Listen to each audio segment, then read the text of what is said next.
This is the X&C Podcast, your Xbox newscast, featuring Colteastwood and Mag, hosting industry interviews and gaming talk live on YouTube every Monday night at 5 p.m. on the West Coast, 8 p.m. on the East Coast. For all of you listening around the world, X&C Podcast is available on demand on Spotify, Google, and Apple Podcasts. Welcome to the show. Join the chat, hit the like button, and let's get into this week's topics with the Xbox Newscast. How's it going? Welcome to X&C Podcast, starting on time, as per usual, because we care about you and your feelings when it comes to waiting around on YouTube, right, Mag? No, not at all. No feelings left in this black old heart of mine. It's over, Colteastwood. Once you hit 45 and above, it's done. Anyways. Oh my gosh, it's been a long time. Greetings to Underachiever, who I haven't talked to in a long time. Where did Underachiever go?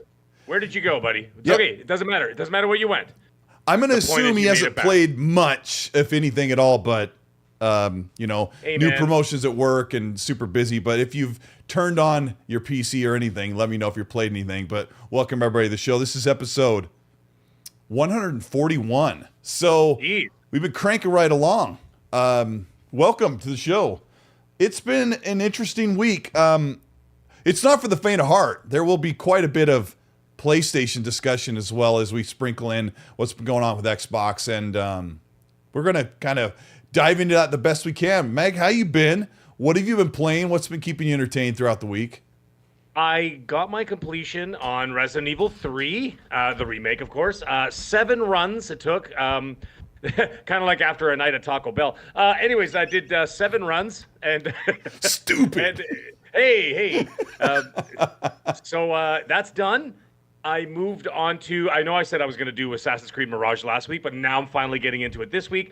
And once that's all said and done, then I'll be moving to Dying Light 2. So I'm very excited to be playing that. On the flip side, I got to tell you, Helldivers is literally diving straight to the pits of hell. Like every time I go on, I get booted off. I'm on there again. I can't invite my friends. I can't, what are you doing? It's been weeks now. What, almost a month? Yeah, it's been about a month. Nice. How much have you played? Probably about 4 hours, because the rest of the time I'm too busy getting booted off. You know what I mean? I can't invite friends. I can't invite people. I go onto the planet. The next thing you know, I'm back on my ship. I'm like, and then I'm getting messages, bro, where'd you go? I'm like, I'm standing on my ship. So you know what? I know a lot of people can call me a pony bot, call me whatever the hell you want. Blah, blah, blah, blah, blah. But I'll tell you one thing. Sony, get your act together.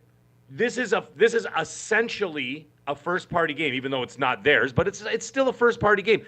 Get your act together. Do whatever it takes to get these servers up, running, get the game updated, get it running smooth. Like, holy mackerel, you've got gold here. You've got an IP that could be huge. By the time a Helldivers 3 come out, it could be a global phenomenon. Get your act together and get this game running properly. And on top of that, apparently there was a glitch in the last update where it's like, oh, you can't invite your friends anymore, or they don't appear on your list, or this and that. And I'm like, so you think maybe you'd like to fix that? Like, holy mackerel, guys. And they're like, oh, servers are overloaded. It's been a month. I mean, it's not slowing down for Helldivers, but anyway, it's really doesn't that happen a lot? I swear that happens. Games have a decent launch, and then they just kind of go south. Well, like you get games like Call of Duty, for example, which now under the umbrella of Microsoft, I'll tell you right now, if that game goes down day one, you're going to hear about it. I'll be knocking on your doors. There's no excuse anymore, because usually, you know how Call of Duty is. The first 2 days is just absolute, just trash, because it's like everything's crashing, the networks, whatever, and everything's overloaded. There's no excuse for this. You know how big the game's going to be. You know what's going to happen. You know what's going on. But now, with this Helldivers, you've had weeks to figure this out, and I still can't play it. Now I'm regretting the purchase. I'm just like, you know what? I should have waited 6 months until the thing was completely ironed out and then jump in. You know what happened? As it stands, it's unplayable for me. Unplayable. A weird thing happened with Helldivers over this past couple weeks. My friends who liked the game better than I did, they've given up on it. They don't like it anymore. They're like, it doesn't really do anything. I'm like, but that's how I felt very early on. I could see it. I could see it down the road. Like, I unlocked some stuff and I thought, it's still not enough. It's fun, but it's not it's fun, Colt. But the thing is, at the end of the day, if the game doesn't run right, then it loses its extra added fun to you know what I mean? Like it loses that luster when I can't actually physically get into a game. It's really bothering me. So yeah, that apparently this last update made more mistakes than fixed. So I don't know. Anyway, I don't want to talk about Helldivers. They've already bothered me. I'll go back to it in a few weeks. In the meantime, like I said, I'm going to be working on AC Mirage and then at the Dying Light 2. Colteastwood, what have you been playing, sir? Thanks to a good friend of mine who sent me MLB The Show 24, the deluxe edition. I got to play that early. Did the face scan, put my ugly face on my character, made my little left-handed, way too old to be playing baseball guy. So I've been playing that.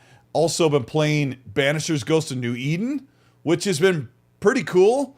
A little slow sometimes, but I like that game. And then somewhat famously played a little bit of Fallout 76 with my good friend, That Blue Number, who's in the chat. Say hi to That Blue Number there.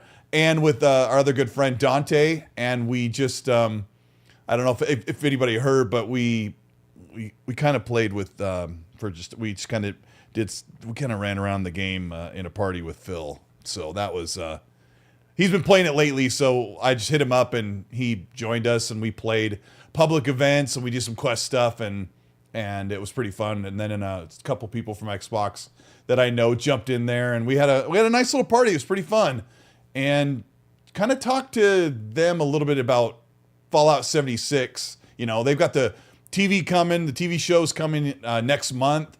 And hopefully we'll see something that kind of gets people something to play while they're getting excited about the show. And I'm hearing nothing but good things about the Fallout TV show, Mag. And you said last week that you had it in your hot little hands. No comment. We'll talk about it in April. Zero comment. We'll talk about it in April. Oh my goodness. I'm even off the air. This guy won't talk to me about the Fallout TV show. Welcome. No. I don't know what I said. I didn't say Fallout TV show. I said something else. But, welcome everybody to the show. We appreciate you for being here. It feels like just yesterday we did the last show, Mag. Should I give them the rundown of what we're going to talk about today so they kind of have an idea? Go for it. Why not? We're going to talk about the PS5 Pro and why this thing is a monster-eating beast, but yet maybe it isn't. I'm going to break down a lot of the tech. And Mag and I are going to talk about that and what to expect in big AAA games. We're also going to talk about how some games have... I don't want to, pee on somebody's parade, but, some of these games lately, I've got reports on how they're doing. And it's oh, gosh, it's kind of a bummer if you're a big fan of these games. We're also going to talk about how Xbox might be responding or how they'll respond to the new PS5 Pro and where we go next gen or mid gen or whatever. We'll get into that as well. And we'll talk about an absolute controversy dealing with Hi-Fi Rush already on PlayStation getting reviews. It's kind of funky. Let's start with that first, since the meat of what we're going to talk about is going to be other things. But Hi-Fi Rush is now on PlayStation. It's got some 8 reviews already on Metacritic, so it's going to be kind of bleeding into OpenCritic, where it gives you an overall score that basically says, hey, this is what the game is, whether you play it on PC, PS5, or Xbox. So I don't know if you saw where the numbers are sitting for Hi-Fi Rush on PS5, Mag? Yeah, I believe the Metacritic's sitting at 91. Okay, right. Exactly. So I think that's what was the Xbox 80 what? 87? 89. 87, yeah. I thought it was 87. So it's 4 points higher. So whatever. I don't know, that seems kind of weird, but I mean it's the same game. It's running the same on the same essential hardware. But clearly there's more greatness on I could say it without laughing.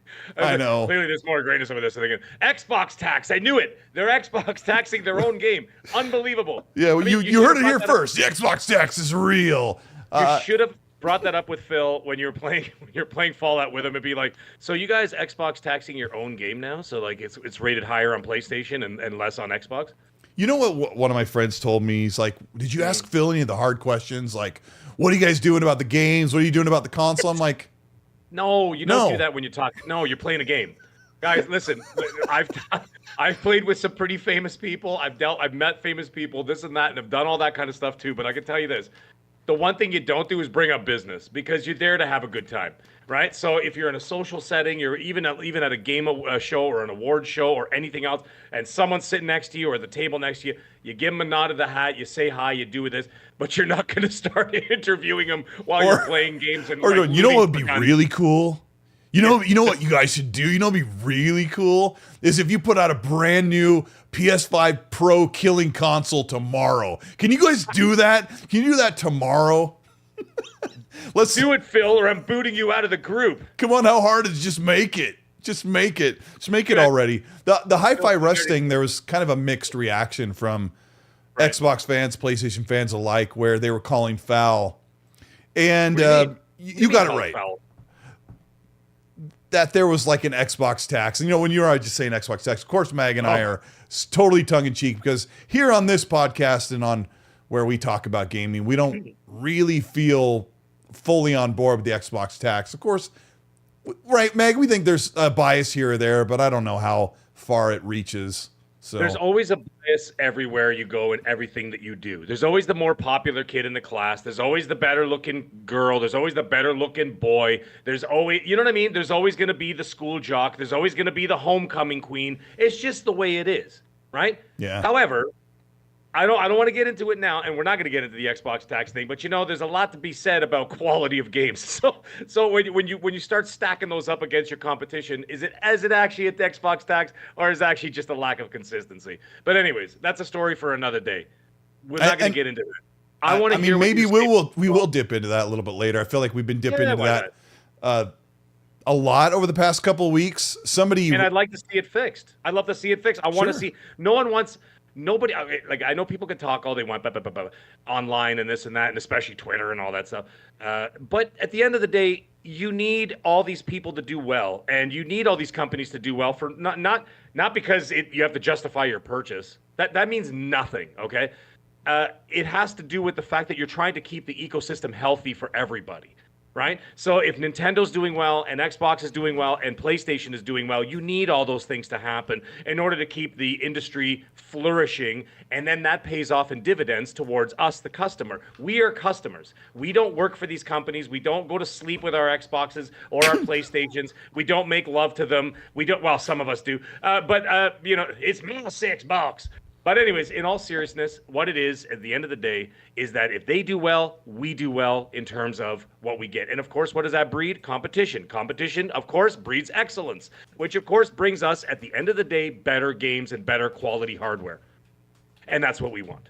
That's it. That's that. There's no mystery to this. There's no mystery to any of this. That's exactly what we want. That's exactly what everybody should want.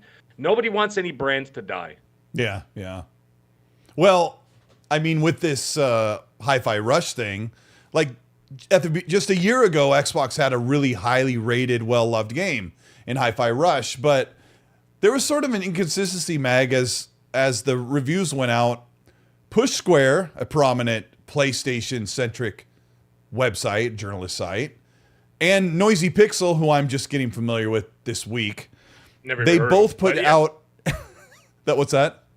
No, I never even heard of them. Sorry, I didn't hear of them either until today. So I was trying to be okay. Tell me about it. Diplomatic. About it. What's up, buddy?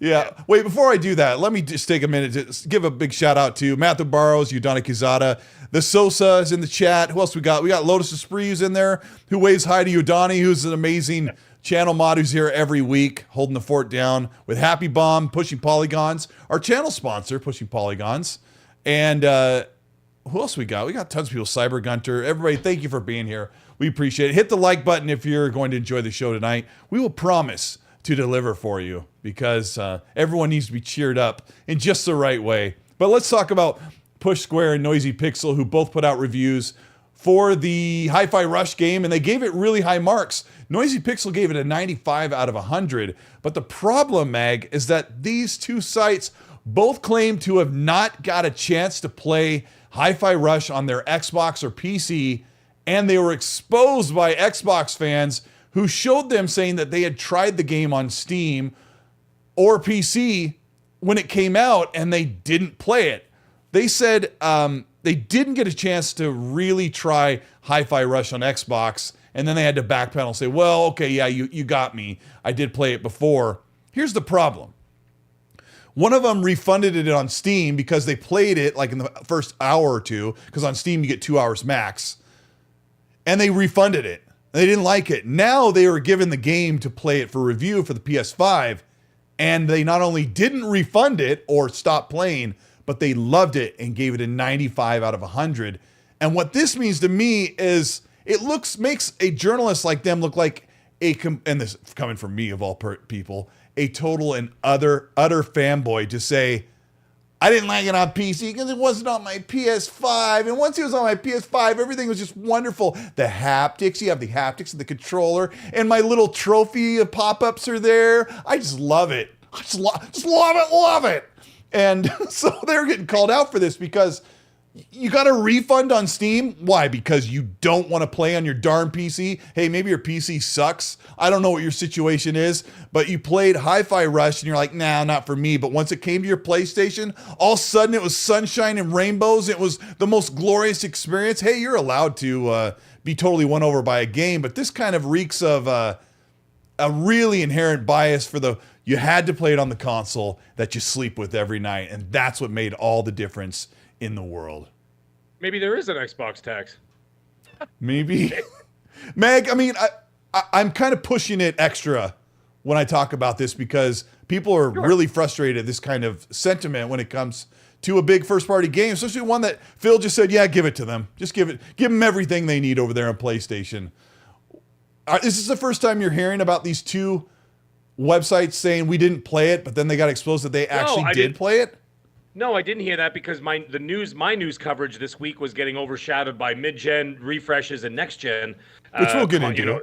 Which we'll get into. It was like basically mid-gen and next-gen console roadmaps for what was coming up and everything else. And then I got caught up in that. And then, of course, with the whole Gamergate 2.0 business and all of that, that basically dominated the news cycle for me, mostly because of algorithms, right? Because, I mean, if you get caught up in the one or two videos, like I watched like Geeks and Gamers and stuff like that. They were talking about that. Shout out to those guys. And they were doing their thing or whatever. All of a sudden you watch two of their videos, the algorithm completely changes. And like all my news feed and everything else ended up being all the Gamergate stuff, all the mid-gen refresh stuff. So this news story completely snuck under the radar for me, except for mere hours before the show tonight. I did get word that it was hitting a 91 on Metacritic. I was like, oh. And then I went and looked and I saw that it was an 87 on Xbox. I'm like, wow, that's interesting. But let's see how many at the end of the day. Now, we're also looking at something a little bit skewed here. The 87 on Metacritic is after a year, right? Sure, so with like 67 reviews on the Xbox console. Right, way more reviews, right? So it's settling at an 87. The fact that it's sitting at a 91 now, let's just chill our bones for a little bit and wait a month and see where it ends up, because then it's going to settle down a little bit, right? Sure. I mean, it might be boiling over right now, but it's going to simmer down to about an 88, 87. I think it'll probably end up the same. So before everybody loses their minds, Hargi Chani, relax. That's impossible. I know. I mean, there's only 8 reviews and 2 of them already lied. You know what? I shouldn't say lie, but 2 of them already kind of had a deceptive presentation of what they or how they played the game in the past. As you presented it to me, yes, that seems kind of fraudulent in a way. You see that, Mag's like, if I have to believe you. I read into it quite a bit. Well, if I have to believe you, Colteastwood. I mean, I have seen all those thumbnails with you with a long Pinocchio nose, so I'm starting to wonder. I know. Anyway, I know. Colt is a liar. Mag doesn't have any sources. It's trust me, bro. It's trust me, bro, and Pinocchio, the Ecstasy podcast. What a great duo. Hey, it's Trust Me, Bro, and Pinocchio. Ladies and gentlemen, tune in next week for Trust Me, Bro, and Pinocchio. We'll be doing our own show. Yes. You'll do our own show. Can you play a little bit of Devil's Advocate? Because I talked to a good friend of mine today, and I was doing the Devil's Advocate. I'm like, isn't it totally okay to try a game and not really jive or vibe with it right away? And then the next time you sit down and play it, like, it wins you over? Because I'm sure that's happened to me many times. Like, aren't they allowed to say, hey, I played on PC. I don't really like playing on PC as much, so I didn't like really sit down and get into it. But once I was on the PlayStation and, Hiroki Totoki's like got one hand on my shoulder, I'm all in. You know what? It's happened to me before, too, where I've purchased a game. And I'm like, you know what? This ain't it. This ain't it. It's not working for me, right? And it's not really doing anything. And then I'll drop it for like 3 weeks, a month, sometimes 2 months, and then I'll go back to be like, you know what? I bought the damn thing. You know, I got this ADHD situation where I've got to get that completion. I'm like, because I'm looking at 4% completed or whatever, right? And it's really, really bothering me. So I'm like, all right, let me go back and give it a shot. All of a sudden, when you really like dig your nails into the game, and you're like, man, this is awesome. And then you just can't put the damn thing down. It becomes one of your favorite games. And there are a lot of games. I mean, I could list off probably about a dozen of those that's happened to me. So here's the thing, though, Colt. We are owning up to that, where we could say, listen, I tried it here. It didn't really work out for me. I tried it again later and ended up being a great game, whatever.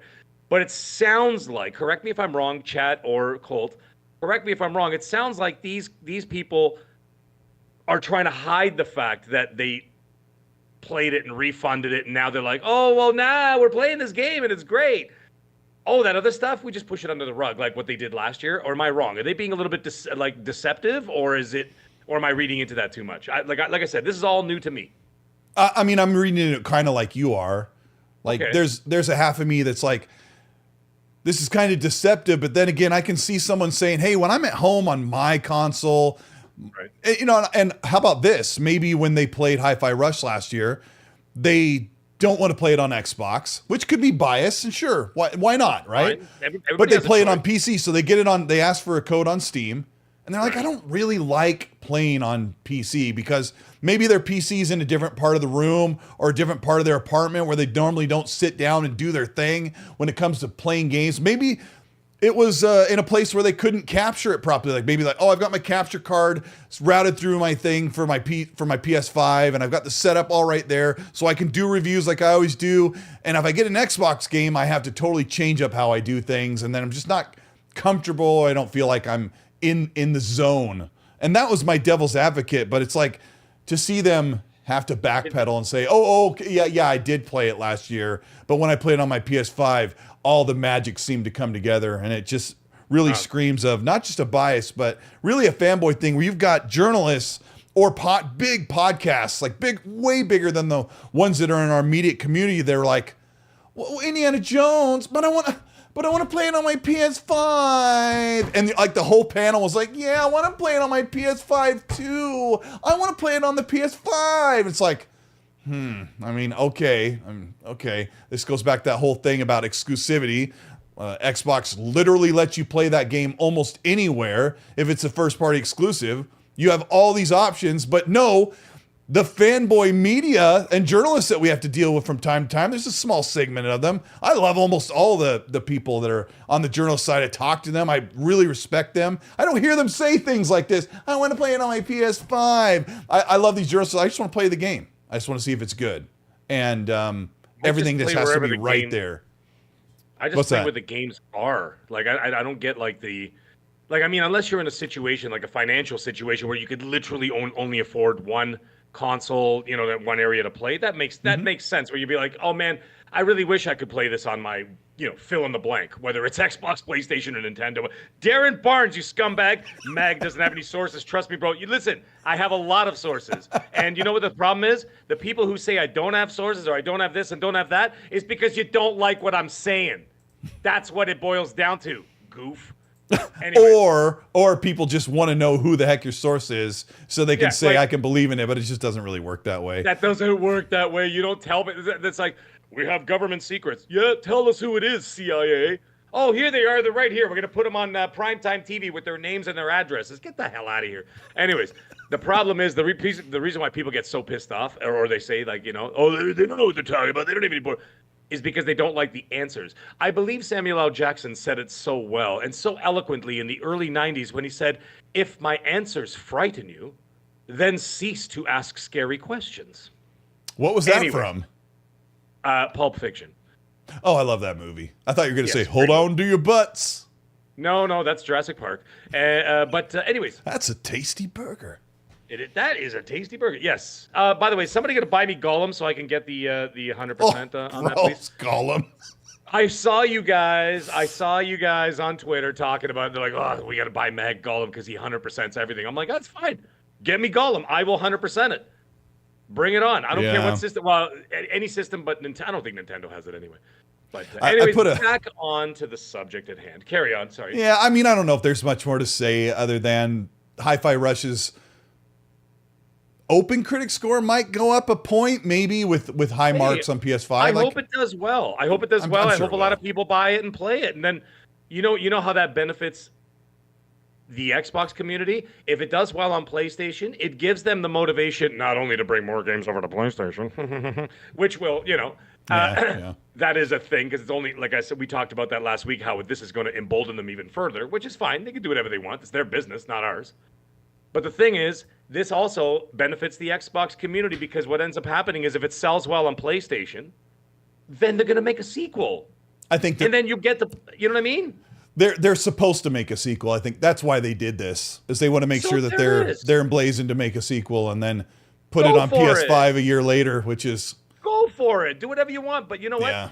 Why do Xbox players care if it goes somewhere else a year later or whenever it comes, even if it comes a week later? You get to play it on the subscription service. Just play it and enjoy it. Have a great time. I mean, I isn't that hope funny? It does really well. We just heard Sean Layden in that PlayStation podcast say that exclusives used to be important, really important in the 90s. Say, look, here I am. Here's my platform. Come over here. And he said, now that's really gone away. That's funny. He said that a lot before they kicked him out. Then Jim Ryan was trying to hold on and crying for Xbox to save them with Call of Duty, and now Jim Ryan's out. I got this poll on the podcast for, are you getting Dragon's Dogma 2 at launch? No. I feel like I'm talking faster than I can think. No. 70% are saying no. No, I wouldn't buy it either. I'm not buying it until they get a performance mode and fix it up. I mean, if I get it, I'm going to play it on PC, but my closest friends are like, you're not going to like it. I hear it's pretty obtuse, really... you can't just go in and dive, roll, and parry and attack. You have to coordinate. And I'm like, my brain's not big enough. But let's read some supers before we get in. Go ahead, Mag. Sure. I want to hear what you think about this, because I haven't heard you talk about Dragon's Dogma. No, it looks really interesting. I mean, it looks really great. And, Capcom is one of my favorite developers on the planet. I would say do you definitely in the top 3, right? My only it's not that I don't like it. It's just the only thing is that at a performance of 30 frames on all those systems minus PC, I'm not interested. I will wait for a performance mode down the road on a better piece of hardware. So if they're not able to make this work on the Series X and the PS5, then I will wait for a PS5 Pro or a next-gen Xbox. What about I'll wait. What about Jez Corden saying that 30 FPS is just fine? That's fine. I mean, Jez can say whatever he wants. If it's fine for him, are you going to block him? Yeah. Blocked. Trust me, bro. No. I mean, barring the 30 frames thing, Mag, does the game interest you, or are you not that hot on it? Because I'm not really quite yet. I'm big on the fantasy thing and everything else. I really enjoy it. And like I said, Capcom really speaks to me. I'm not really much of a Monster Hunter fan per se, but this one looks like a marriage between a Monster Hunter and a Skyrim kind of vibe to it. Yeah, you know what I mean? Like a little bit like a mixture of both. And I could find that I find that happy medium a little bit more interesting and more appealing to me. So I'm okay with that. The only thing is I'm not okay. For example, Starfield. A lot of people played Starfield, put hundreds of hours, you included, and enjoyed it just fine at 30 frames. I tried it, couldn't do it. I'm just I can't do it. I just can't do it. And that's fine. We all have that freedom to do, or you know what I mean, to enjoy what we want, how we want. And I just don't think that right now is the time to play it. I think in a year from now, maybe 2 years from now, I will play it. And you know what the thing is? Great games by great developers and great publishers stand the test of time. So I don't have to play it within the first 6 months to a year. For example, I just finished Resident Evil 3. That game looks like it came out yesterday. Yeah. And it came out, 3 years ago? Right? And it looks like it came out yesterday.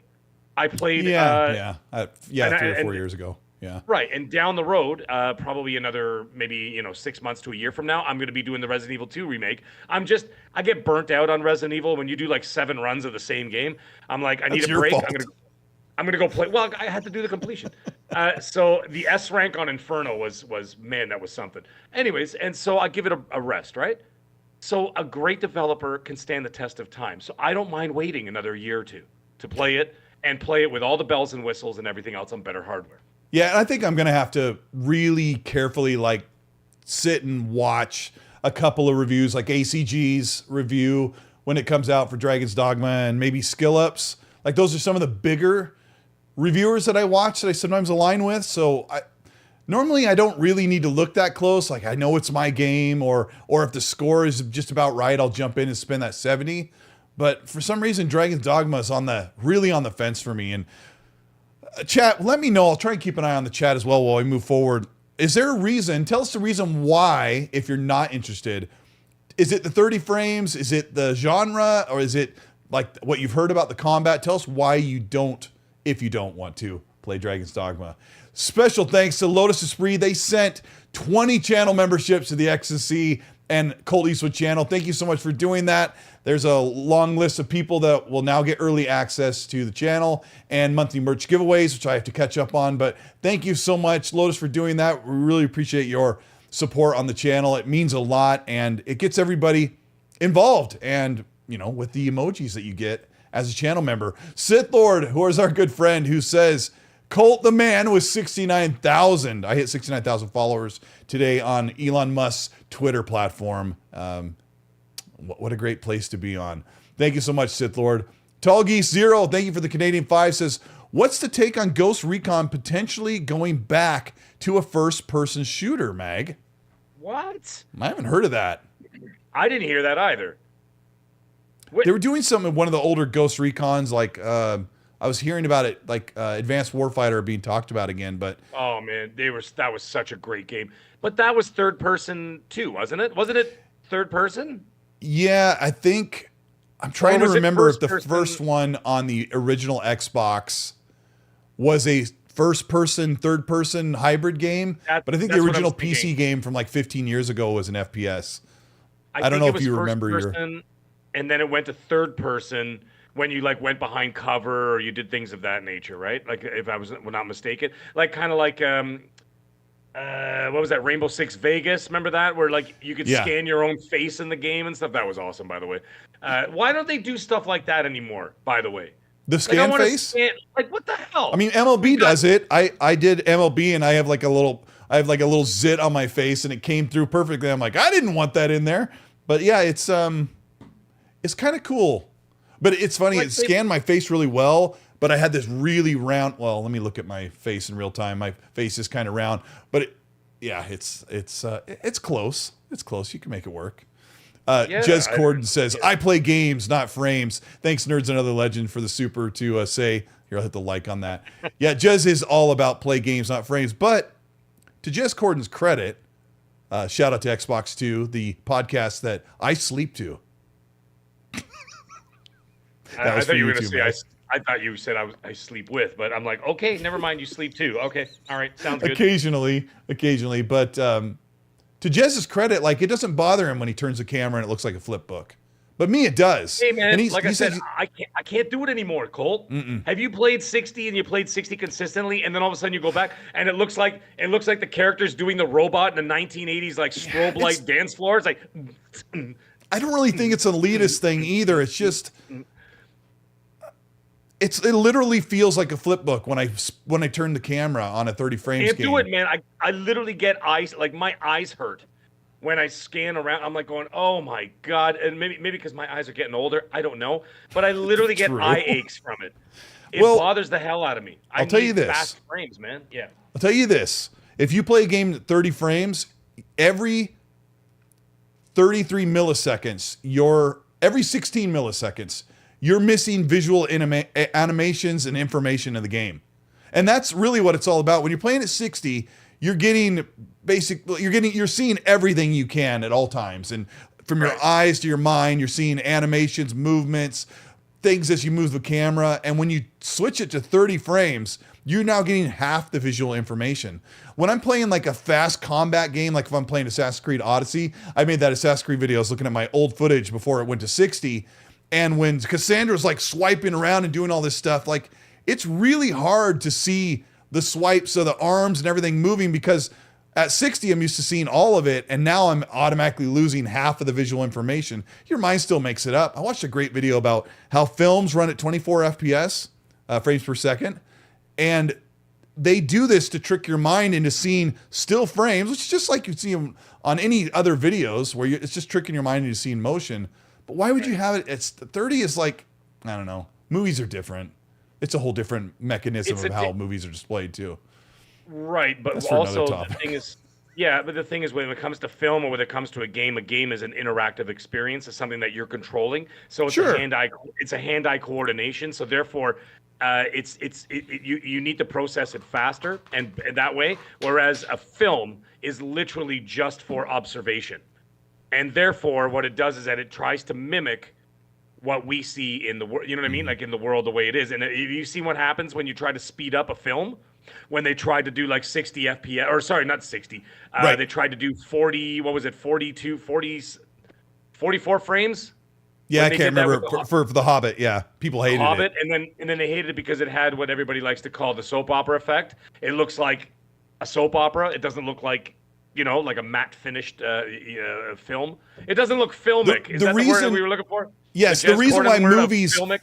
Yes, filmic, because the reason why movies feel amazing... When you go and watch Dune 2, it's at 24 FPS. The reason why it looks amazing is the camera is inserting a black frame in between frames and holding frames. But in a video game doesn't do that. The video draws a frame and it puts it refreshed on the TV immediately. So it doesn't feel right. That's why frame pacing is amazing. This tech has been brought to you by Coke Zero, by Pepsi. No, I don't want to. Yeah, Larry Styles nailed it. He just said playing at 30 is perfectly fine if consistent. It's when switching back and forth to a high frame rate game is when it throws me off. That's exactly what I was trying to tell you. Like if I play multiple 60 FPS games in a row, I'm not a PC gamer, so I don't have 120 frames, none of that. So if I'm playing like 60 FPS and then go back to play one of those games, your mind and your eyeballs have adjusted to a certain aesthetic, and then all of a sudden you go back and it's so jarring that it literally looks like you're watching something in slow motion. It's just, I can't do it, So anyway, sorry. I didn't know because I remember back in 2012 when Borderlands 2 came out, I was playing the crap out of that game. But then I was also playing Black Ops 2 with my friend. I'd play like 2 hours of it, and then he would go to bed, and I'm like, okay, back to Borderlands. He went to bed. And I was like, why does it feel like a flip book? That's because I was starting to learn way back then the big difference between 60 frames and 30. But we're going to fold that in later because now it's time to talk about the PS5 Pro because, wow, were people excited about this? And then as the news comes in, there's been a little bit of a letdown on this monster beast that can eat the Series X for breakfast, and Xbox is in big trouble. I don't even know where to start with this, Mag, but one of the things that a lot of Xbox fans are saying is like, come on, Phil, respond. You need to make a console right now. Let's talk about the specs for let me read a couple supers, and then we'll talk about the specs. We got Geek to Sneak, who has a channel membership for 7 months, says, what's up, peeps? Lotus is free, our good friend. Gives I read that, waving to Yodani. Yodani's so famous. Danny Passion Official, thank you for the $2, says, the tax is real, and we are in tax season. It is tax season. Did you guys do your taxes yet? Get going. Have you tried the taxes? They're delicious. Yeah. They're my favorite. Yeah, they're my favorite. Gosh. All right. April 30th is your cutoff. You better do it now so you can get your return faster, assuming you get a return. Oh, I don't get a return, Mag. Oh, by the way, that reminds me. Can I borrow about $7,000? Yeah, you have my PayPal, right? 7,000 American is probably about $185,000 Canadian. So yeah, no problem. Yeah. We got Ultraman. Thank you for the $2. So is Colt and Mag. What's up? With a thumbs up. It's good to see you here, bro.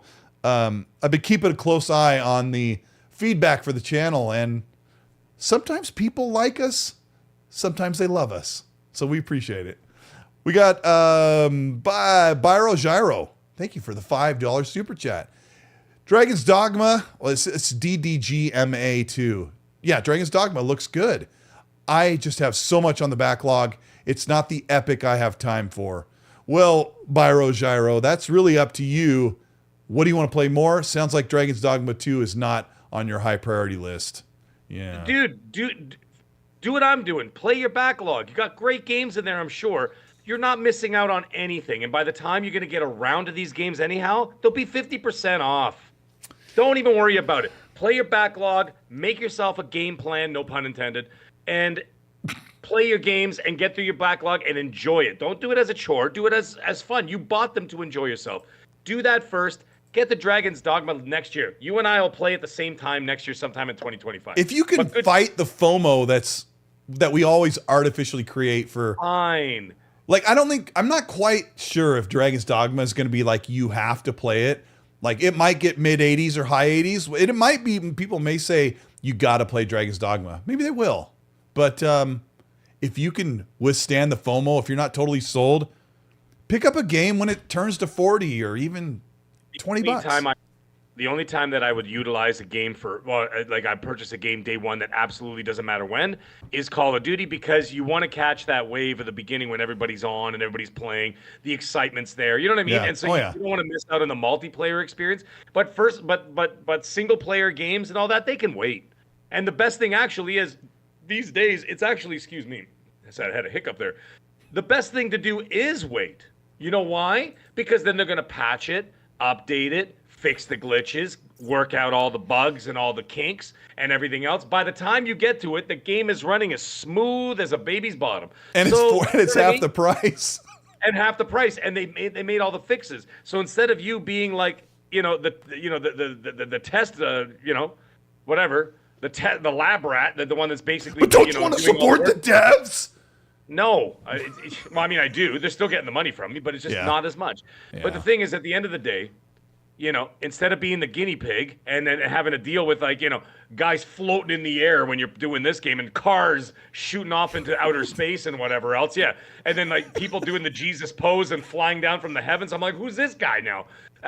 People walking through walls. I'd rather wait. So get through your backlog, let them work out the game. And by the time you get to it, the game runs flawless and you're paying 50% off. It's the way to go. Yeah. And this message brought to you by the Frugal Gamer. Mag. Hey, why not, man? Noof, what's up, buddy? Yeah, what's up, Noof? Carry on, bud. Let's see. We got Boner Jams with the $5 super. Thank you, Boner Jams, for showing up every week. He says, I used a scan of Magatron's facial complex on Brazzers RPG. I don't know if that sounds like a good game. He says, what a treat. Evening Colt, you handsome SOB, you great show, boys. Yes. Brazzers is not an RPG, Colt. It's not? Not a role-playing game, huh? Is it an action RPG? Brazzers does have some role-playing, but it's not a game. For those who know. Is it turn-based? Oh, it's, sometimes it's 2-on-1. Yeah, it depends. Oh, my Lord in heaven. This has gone off the tracks. Colt, don't spit out your sparkling water. Let's get back to the show, please. Ecstasy Podcast brought to you by Kirkland Water. It tastes like nothing, but it's still wet. And it's all over Colt's floor. Where were we? Oh, we got one more. This one's good. This will get us into the spice. We got Phase 23 Brooklyn, New York. Thank you so much for the $20 super chat. He says, shout out to Brooklyn. He says, and I quote, hey, Colt, fun fact, the only games stuck at 30 FPS on PS5 are Gotham Knights, Dragon's Dogma 2, it's unlocked but hovers around 30, and Industria and The Quarry, and 95% of the games have performance mode. He's absolutely right. He also forgot As Dust Falls, which runs at 30, and The Medium, which runs at 30. But you know what? It's funny. He's absolutely right. When we talk about, 30 frames in the grand scheme of all the games that have come out over the past almost 4 years on these consoles, Mag, it really boils down to about 5 games that run at 30. Starfield? Well, I was going to say Starfield on PS5 is going to run 30. Anyways. Starfield. Coming soon. Flight Sim. Medium. As Dust Falls. Gotham Knights. And Dragon's Dogma. And then you could say that Final Fantasy VII Rebirth runs at 30 because the experts Digital Foundry told nobody to play it at 60 frames. But yeah, I mean, we talk about this 30 frames problem, but it's not as big as we think. I'm sorry, Meg, what? No, I was going to say, I heard the performance mode on FF7, whatever, Rebirth is not very good. But I'm not a Final Fantasy VII stan. I played the first one. I didn't like it. Did you know? I'm more into the newer ones. Did you know that it's not doing all that well? I've got numbers for that. Yeah, I'm not. I don't really. It doesn't really do anything for me. So I'm like, yeah, I'll wait till it comes up again because I actually have numbers that fold into other games as well. Let's talk about the PS5 Pro. This is going to be kind of a tech-heavy discussion. I'll keep it pretty simplified because I'm sure Mag would be like, huh? Here's the specs for the PS5 Pro. Everything I'm about to tell you is really, really impressive, except for one part. The GPU is supposed to be a 33.5 teraflop performance GPU for graphics, which actually renders rasterization, which is pixels, at 45% faster than the base model PS5. So already the Pro is a little bit better than the jump from the PS4 to the Pro of the PS4. It has 2 to 4 times ray tracing performance improvement. Custom machine learning and AI upscale, which is a big part of the PS5 Pro that we'll have to hear about as it becomes more official. But this comes from Tom Henderson of Insider Gaming. It started from Moore's Law, who's had a dicey track record like me, but gets stuff right like, Mag and I. Sources, bro. It's got, here's the interesting part, system memory of 576 gigabytes, which is 28% more than the PS5. So more system memory is a really good thing for big open world games. Trying to figure out which one I should read next. The CPU is the same CPU that's in the base model PS5, but it has a 10% boost in overclock, meaning that they are going to increase thermals and increase power draw on the system to get higher frequency at 10% on the PS5 Pro. Here's the kicker, Mag. That brings the CPU, the processor on the PS5 Pro, to 3.85 gigahertz, which is next to the Series X currently at 3.80 gigahertz. I know when I say this, normally if this was a video, I'd have it on screen so it can be burned into your mind. The PS5 Pro is at 3.85. The base model Series X we have right now is 3.8. So just a very slight 0.05% or 5% math. I don't want to do the math. Just barely better than the Xbox Series X because everybody wants to know, can this thing get us out of the 30 FPS hole that we've dug in on some games? It doesn't sound like it. I'm going to ask a question. By the way, thank you, Spartan661. So he said I have a great shirt. Respect your elders. Right there. You see that? Respect your elders. What is this AI upscaling technology that they're talking about that's going to marry with the hardware set? What is that all about? I'm not a tech guy, and I imagine a lot of people in the chat probably aren't either. So walk us through this. Hold on, I'm looking at the replay. You could totally tell I spit water out. Okay. What is the AI upscaling? Well, it's supposed to be a new PSSR. Yeah. The basically a PlayStation Super Resolution AI software-based upscaling, which will bring performance targets of games that are under 4K up to 4K. Games that are at 4K, it could bring them up to near a target of 8K possibly, although it says it might not, but they have targets to be able to boost resolution on screen higher. The problem being the HDMI 2.1 version in the PS5 is quite a bit slower compared to the Series X. So if you're hoping for 8K at 60 frames, I don't know if the bandwidth would even support that. I'll ask Pushing Polygons if he knows anything about bandwidth out of HDMI. I've dug into a little bit if he's still here in the chat. But these are just targets that just illustrate that the AI can upscale and sharpen up images, which is really good because right now the PS5 has FSR available to it, not DLSS, but this PSSR is supposed to be a great competitor to what NVIDIA uses for AI upscaling, but it also is supposed to have frame rate regeneration where you can boost the frame rate without a massive hit to performance. So those are all really good things. Can I read something that I spoke to some people at E8 earlier today? Actually, someone messaged me first. And then I got around to it. And then, he said I could speak about it tonight, just about what they're working on. Probably going to get someone in trouble, but hey, I don't really care. They said I could speak on it. I can mention that they've been doing testing with the dev kits on the PS5 Pro. Now, like I said, I don't know any of the specs, nothing like that. They didn't talk about any of that. Just the results of them brute forcing their previously released games and to see what's possible, right? So the one that they mentioned to me, here it is. It goes, still in progress, may not be final. And yes, they're saying that this DLSS solution that they're using, which is this PSSR, is actually beyond their expectations. So this is from EA. Now, this is from developers at EA, specifically from Respawn. And they did say that they were able to get specifically Jedi Survivor to 4K 120 with absolutely zero hiccups. Jeez. So this comes from them, not from me. All right? And it's not a trust me, bro. I'm reading it right here.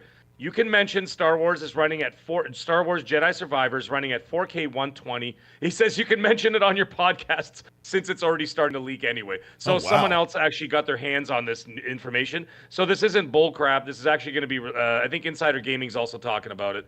But he did mention it to me this morning. So he said, yeah.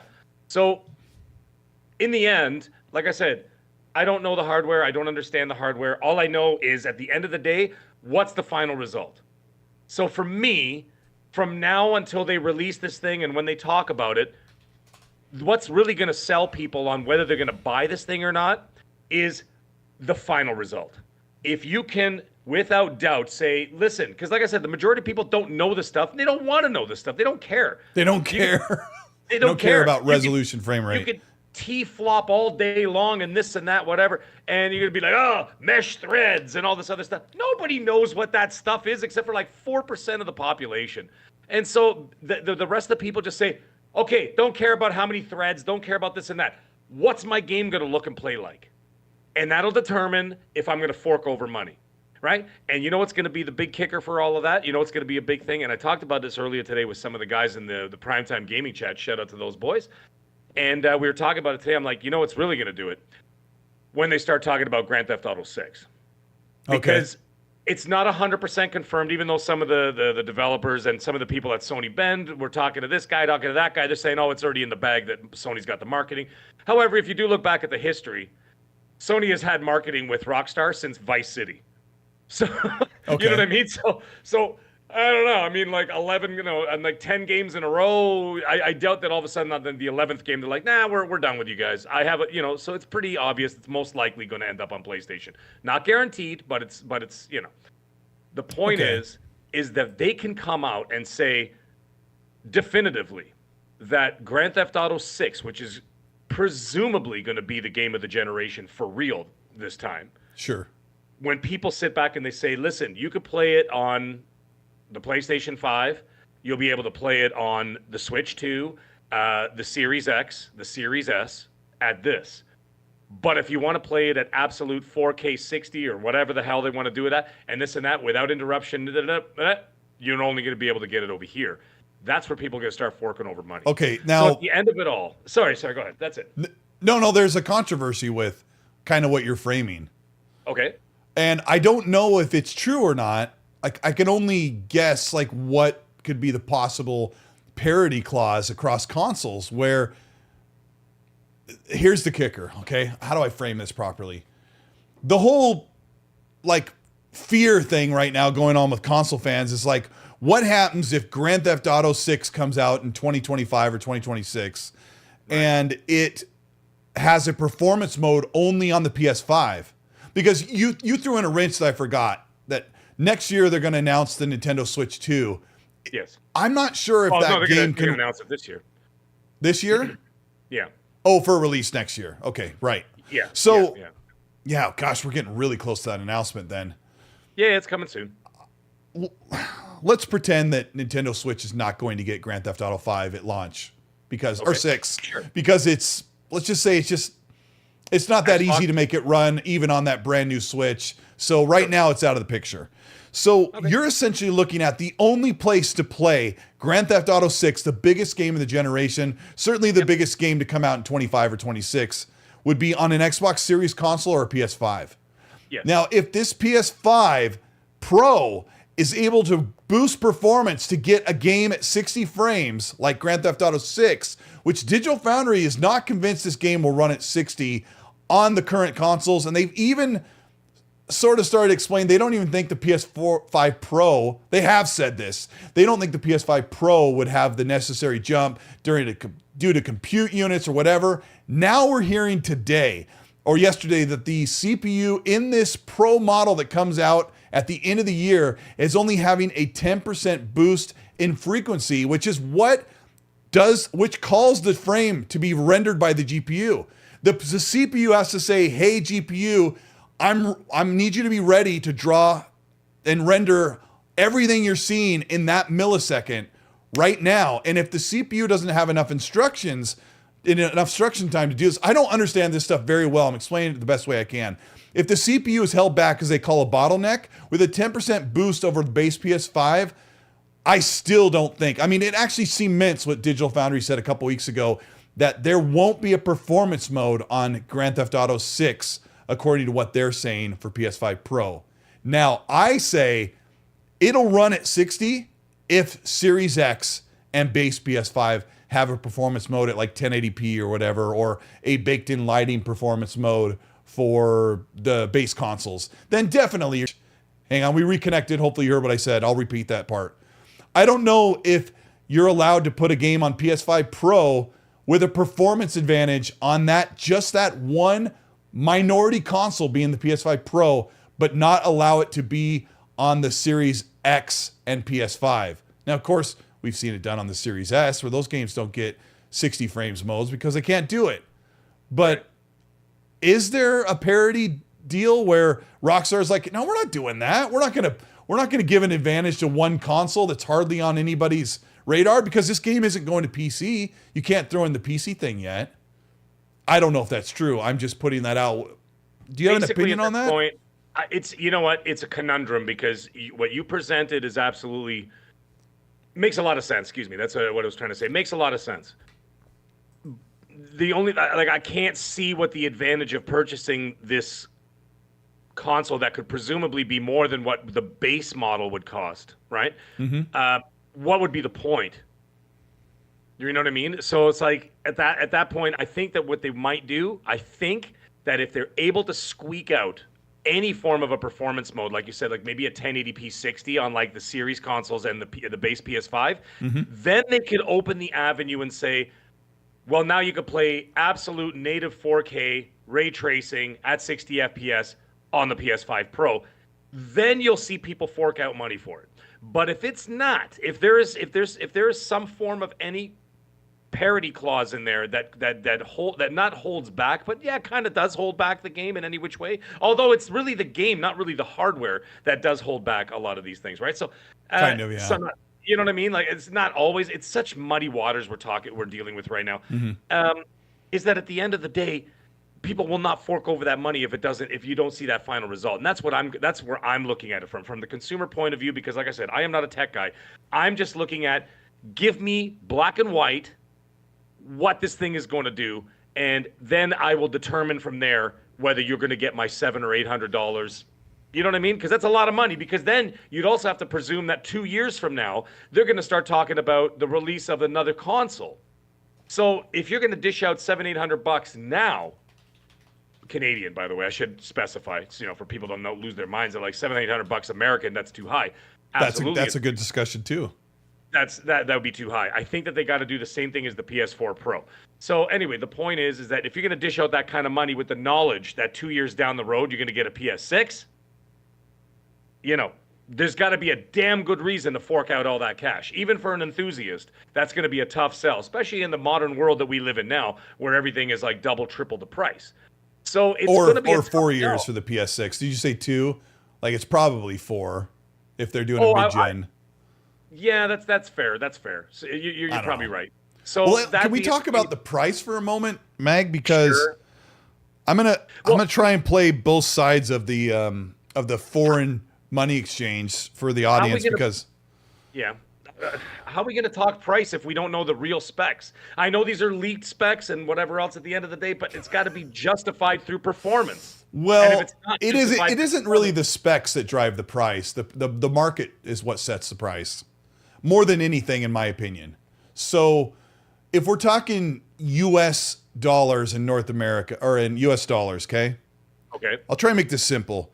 The most expensive PS5 in the US is $500. Let's not use the 99 thing, because then it just makes it more difficult to understand. Fair. The Series X and the PS5, the high-end models right now are $500 US, okay? Right. If you're looking at a PS5 Pro, if you look at how they used to do things, the PS5 Pro should be $500. It's because they have the Slim, right? So the Slim can be $400, no disk drive. The Pro can be $500. But right now, Mag, PlayStation and Xbox want to bring the prices of consoles up and sit them there and leave them, because they need to. They can't sit at the $500 market price any longer. So they've jacked the price up $50 across the US. This is a good time, I think, in my opinion, to make the PS5 Pro, instead of $500, make it $600. But people are saying it's going to be even more than that. No way. There's not a chance in hell. You're shooting yourselves in the foot. And you know what? I could prove that you're shooting yourself in the foot, because look what they did today. They announced that they stopped the production of the PSVR 2 because people aren't buying it because it's too goddamn expensive. Is it right? It's about $500 US? It's $800 here in Canada. I mean, it's got its own problems. $800, man. For I understand the tech is good. I mean, the tech is good. So, by the way, A2 in the chat, yes, the Jedi Survivor thing is real. He wasn't saying anything snarky. I just was pointing it out. He was just asking if it indeed is true. I'm literally spoke to someone who's literally working on it as we speak, and it was one of the projects they wanted to see what they could do, and they just. Anyways, sorry, I already discussed it, but yes, it is true. That's insanity. So what's you and I are the only ones who are like standing on this. They can't jack the price up that high. No, they can't. And the reason why, again, you're going to be faced with a PSVR 2 situation where you're going to have a high price model, which you're going to have the enthusiasts pay for. Yeah, Absolutely. But the Pro has all the games that. The Pro has access to 4,000 games plus every new game that's coming out. The PSVR 2 doesn't have any compelling games. It's one of the reasons why the Series S and X do not sell as many as the PS5, because they don't have enough games to keep it moving. But a fair That's weather a real fan, deal. Yes, you're right. And to push back a little bit, a fair weather fan up in price to maybe $400 at that point, right? Then you're going to say, well, I'm just going to buy the $400. Why waste my time? Because in a couple of years, you know what I mean? Then you could go buy yourself. I know a lot of people during the pandemic bought a PS4 Slim, right? Because they knew a PS5 was coming down the road. And so what they did is they bought a PS4 Slim for a couple of $100. I mean, they were giving them away for what was it, $199 on Black Friday with the Spider-Man bundle. And people were just snatching them up like crazy. And so the reason why, because they knew that a few years from now, the next gen console was coming out. I can't see the fair weathers or the average, the Joe Blow gamers, not us, not the people in the chat, not the people listening on Spotify later or YouTube or whatever else. These are all the hardcore. People that want to spend that money are going to spend that money. But those fair weather people are going to look and say, well, $300-$400, little Jimmy could play with this for a couple of years. It'll be just fine for him. Mm-hmm. What the hell does he care? He's playing Fortnite and Roblox anyway. So the thing is, for us, that's who you're trying to sell it to at this point. This Pro is not for the general public. This Pro is for the enthusiast. Just like the pros. It's the PS4 Pro and the Xbox One X. And you know what? I already see the chat saying there's no way it's going to be $800. No. I mean, I can't tell you how many times, Mag, when I was reporting on the Project Scorpio and I told everybody what the specs were going to be, when that was all out in public, they're like, no way this thing's under $800. I'm like, how can you clown so much? And then Phil gets out there and goes, in fact, I had a compelling argument that the Xbox One X should have been $400, not $500. Yeah, and when we got that $500, right? Like, come on. I mean, I paid $599 for my Xbox One X. So in where I am, that cost me $680 with tax and everything included. Yeah. So that's not that bad. That's actually on par. I would think for in Canada, between $600 and $700 tax in is about what you're paying for a console. I could see around the same now. I could see a $599 Canadian price tag and a $499 American price tag for a Pro. If they decide to be Apple and go nuts and start charging even more, that's going to be on them, man, and it's not going to pay off for them in the end. Again, I'll bring up the PSVR. Too expensive. Everybody's got a Meta Quest. I was talking to a couple $100. They're way cheaper and way more popular and have way more games. Probably 3 times the more games. I was talking to Randall Thor about this. He predicts that they're going to do a 2-tier approach with the PS5 Pro. That they're going to have a discless and a disc-based PS5 Pro. So he thinks the non-disc PS5 Pro is going to be $600 and the disc-based PS5 Pro is going to be $700. I'm like, there's no way. Now, I'm going to explain to you why. When everyone says, I look at those specs, that thing's going to be $800. You're not paying attention to what they're offering here. They're offering more RAM, which the PS5 Pro had more RAM. I actually should have looked that up, and I wasn't going to do a video on this thing, so I didn't look up. Normally, I tell you how much more RAM they added to the PS4 Pro over the base model. 25% more system memory is probably what the 1X and the PS4 Pro had. It's really hard to get these names right on the first try. The same CPU with just up-clocked and frequency up. That doesn't cost any extra 4 years into the generation. Now, the GPU is always that's what they did on the PS4 and the Xbox. They made a bigger GPU, and that's where some of the extra money is, because you have to have a bigger power supply, and then you have a bigger GPU chip. So you can't look at that and say 45% more rasterization and 33 teraflops with AI upscaling, which is all like AI silicon and mostly software-based stuff. So that doesn't equate to an $800 console. What Meg and I are trying to explain to you, Meg and I didn't have this conversation on our own or together before the show. Not at all, right? And I'm surprised that you agree with me, because I feel like I'm the only one who is basically saying the specs or what the promises of the PS5 Pro and any other console are not what sets the price. What really sets the price is the market.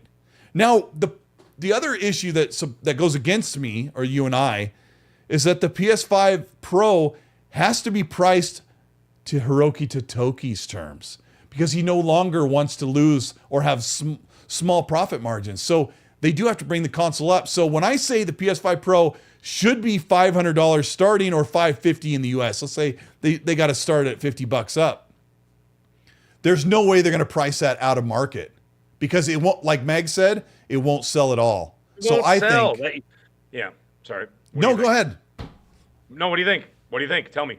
I just think that around $600, like maybe, and people are telling me, Colt, don't plant your flag on the $600 price point. And, and I think the PS5 Pro, here's my prediction. The PS5 Pro will be $600 US with no disc, but a modular slot to buy that add-on that works with the other model. So they will only have one model, is my prediction. It'll be $600, which is $100 more than the base, but it's more powerful, and it can totally take that same disc. It'll look different, but that top half, that bottom half where the drive goes, will be identical. So that modular works across the whole thing they have right now. That's my prediction. I do not think in any world PlayStation would sell a $700 or $800 PS5 Pro in 2024. I think it's way too high. I could actually settle, now that we've talked about it and we've talked it out, basically, and we've gone anywhere from 400 to 800. We went from 400 to 800 and everywhere in between. I could settle on this, like someone in the chat said 550 for a discless and 599 for disc. I can't see anything higher than 599 American. 599 American, and you're burying yourself if you go any higher than that. That's just me. Like I said, we'll find out soon enough, because I have a feeling they're going to do what they did with the Pro. They're going to announce it in September. They're going to launch it in November, and that's all there is to it. Yeah, and then we'll find out. Yeah, Meg's right, because they're going to announce the price in September when they announce it. I don't know this information, Meg, so I'll just ask you. I would think right now they don't lose money when they sell a PS5. They're probably either cutting even or making like a buck or two because They're not Xbox. losing money. So if you bring the price up $100, profit margins will go up where they need them. I don't think there's any reason to go up higher than that. Thank you so much, Lotus Spree, for gifting another 5 channel memberships. Thank you so much. We got Capono 5150 was gifted a channel membership. Hey, maybe you won't complain about my internet.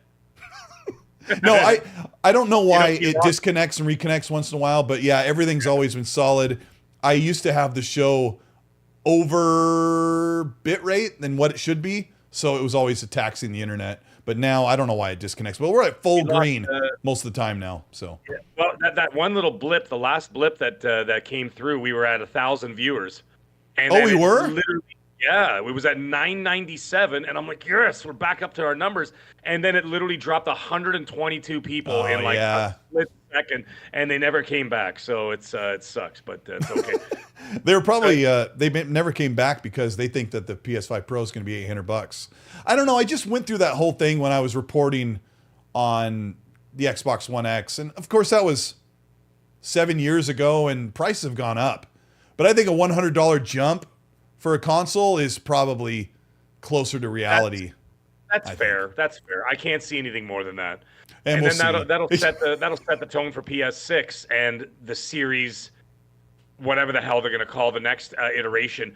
The one out of the 2 consoles, what I would presume to be the under the TV console, the more expensive one for Xbox, and then not the handheld thing will be a whole other ball of whole other ball of wax. But we'll just once they talk about that proper. And if it even comes to fruition, we're not even 100% sure if that's going to come to fruition. I know that we're on a wait and see approach with that. We're still on a wait and see. Like, I mean, when I reported that, and a lot of people reported my scoop on it, they are absolutely working on it. I know as a fact they're working on it. And so, but it doesn't mean it's going to come out. I mean, they could work on 800 iterations of the Microsoft Surface. I mean, right? I'm pretty sure they were working on this digital Series X, and we got to cover some of that as well. And I don't know how far they get in before they shelve things or before they just go ahead and push it through, but there's new information about that. I would also say that the right thing for PlayStation to do is to make the Pro $50 more than expected, and then take next generation the 100 from the launch of the PS5. But at this point, I wouldn't be surprised the Pro is $100 more. So at 600, and then the PS6 is like 650 base model. And I think that's kind of where they need to go because profit margins are pretty horrible for all of the manufacturers right now. And things are getting more expensive and the tech is getting better. And so it's just going to keep going up. I mean, we can't expect, like, there's one thing about this industry specifically where everybody throws their arms up in the air when they raise prices. I'm like, guys, buy a car 10 years ago, 15 years ago compared to now. Are you out of your mind? The price differences are insane, like literally $10,000, $15,000 more than it would have cost you a decade ago. How could we be so arrogant to presume that hardware is always going to remain the same price? It doesn't work that way. Same with games. I guess I should ask the chat. Like, what's your pay threshold where you're like, that's just too much for a console? And, maybe about around 600 is too much. It's funny. I don't know if I've told this story a couple times, but Hargeet and I, and I think Riskit and some other people we were at, well, I don't want to make it sound all bougie because it's not. We asked Jason Ronald to sit with us when we went to this restaurant at LA last year. Bougie. So Jason's like, oh, because he's just a normal dude. And he's like, yeah, sure. He sat with us and we were hung out and talked about whatever, but there was like a little bit of gaming discussion. And Hargeet said, Jason, what if you guys built like $1,000 killer console that could do it all and would just last for like 10 years? And Jason he just deadpan. He goes, let me ask you guys a question. And he looks at me and he goes, how many of you around this table, and there's like 15 of us, how many of you around this table would buy the next Xbox if it was $1,000? And I was like, kind of like, I mean, I like cool stuff. And then I looked around the table and only half of us raised the hands. And he goes, see? Right. He goes, and you're all the hardcore. You're here at FanFest. Like, you guys are all hanging on every cool thing that you want to buy. And he goes, half of you from the hardcore said you would pay $1,000 for a console. So But I mean, that's the extreme from what we And talked you know about. what that would mean? That would mean that none of the casuals, which makes up 85% of the gaming population, will even touch it. Yeah. So that's the other reason why I can't see the Pro going any higher than $599. Yeah. Well, I appreciate you, Meg. I mean, I don't I obviously don't hope that we agree on things, but I'm glad we went into that one blindly. And I know people are going to disagree, but you know what? The best part is this summer when they announce the price, and if we're right, no one will care. But if we're wrong, we'll ride it out like real champs, won't we? Yeah. Hey, man, listen. At the end of the day, it's all speculation. Hey, I can't lose. We can't lose, Meg. If the thing is way more money, then we're like, well, I guess you guys have to pay up the nose for that thing. I mean, what are people going to do? It's like me walking into a Blue Jays game and going, yeah, the Jays are going to win tonight. And then they lose. And then everybody looks at me and goes, you liar. You liar. You lied. And then you walk out of there with your foam hand and your big poke Pinocchio nose. And I'm like, I just said they were going to win. I didn't say. If it happens, it happens. Anyways, whatever the price is. Wait, did you tell people that you have a source that they're going to win? Is that what you said? Yeah, I had a Trust Me Bro source that told me that the Jays are going to win that game. Dude, I'm going to make you a shirt and send you a shirt that says Trust Me Bro. I'm going to make that for you. I'm going to do that this week. Go for it. Maxie Coleman, thank you so much for the ARS 50. Thank you so much for the super chat. Says, if people are able to withstand the FOMO, they all be the Xbox users. Maxie's right. If anybody's known how to miss out. Yeah. Bit Fernaldi, thank you so much for the chat. Good evening, fellow cultists. Oh, yikes. Don't say that. I'm currently chipping away at my massive backlog and behind at least 3 Assassin's Creed games. That'll take a while. Good for you, man. Good for you, man. Good for you. Get through that backlog and buy those new games after they're a year old. You'll get them for a nice, good price. You can buy them as a bundle. You can wait for one of those March Madness sales or whatever. Best policy in the world. Carry on. Yeah, get a whole bunch of them and make your backlog even worse. That's funny when you talked about Mirage, Mag. That was one of those that I was like, I don't like it. And then when I really sat down, even though it was on Xbox and then Xbox again, it just happens. Ruin VIXI, which is, I don't know my Roman numerals that way, but thank you for the Canadian 5. Nothing important to add, just want to feel included. And then they got the number 1 birthday for a super chat. Thank you for sending that out. You are included. You're part of the family, brother. You're part of the family. Yeah, thank you, Meg. Coming from an Italian, that sounds even better.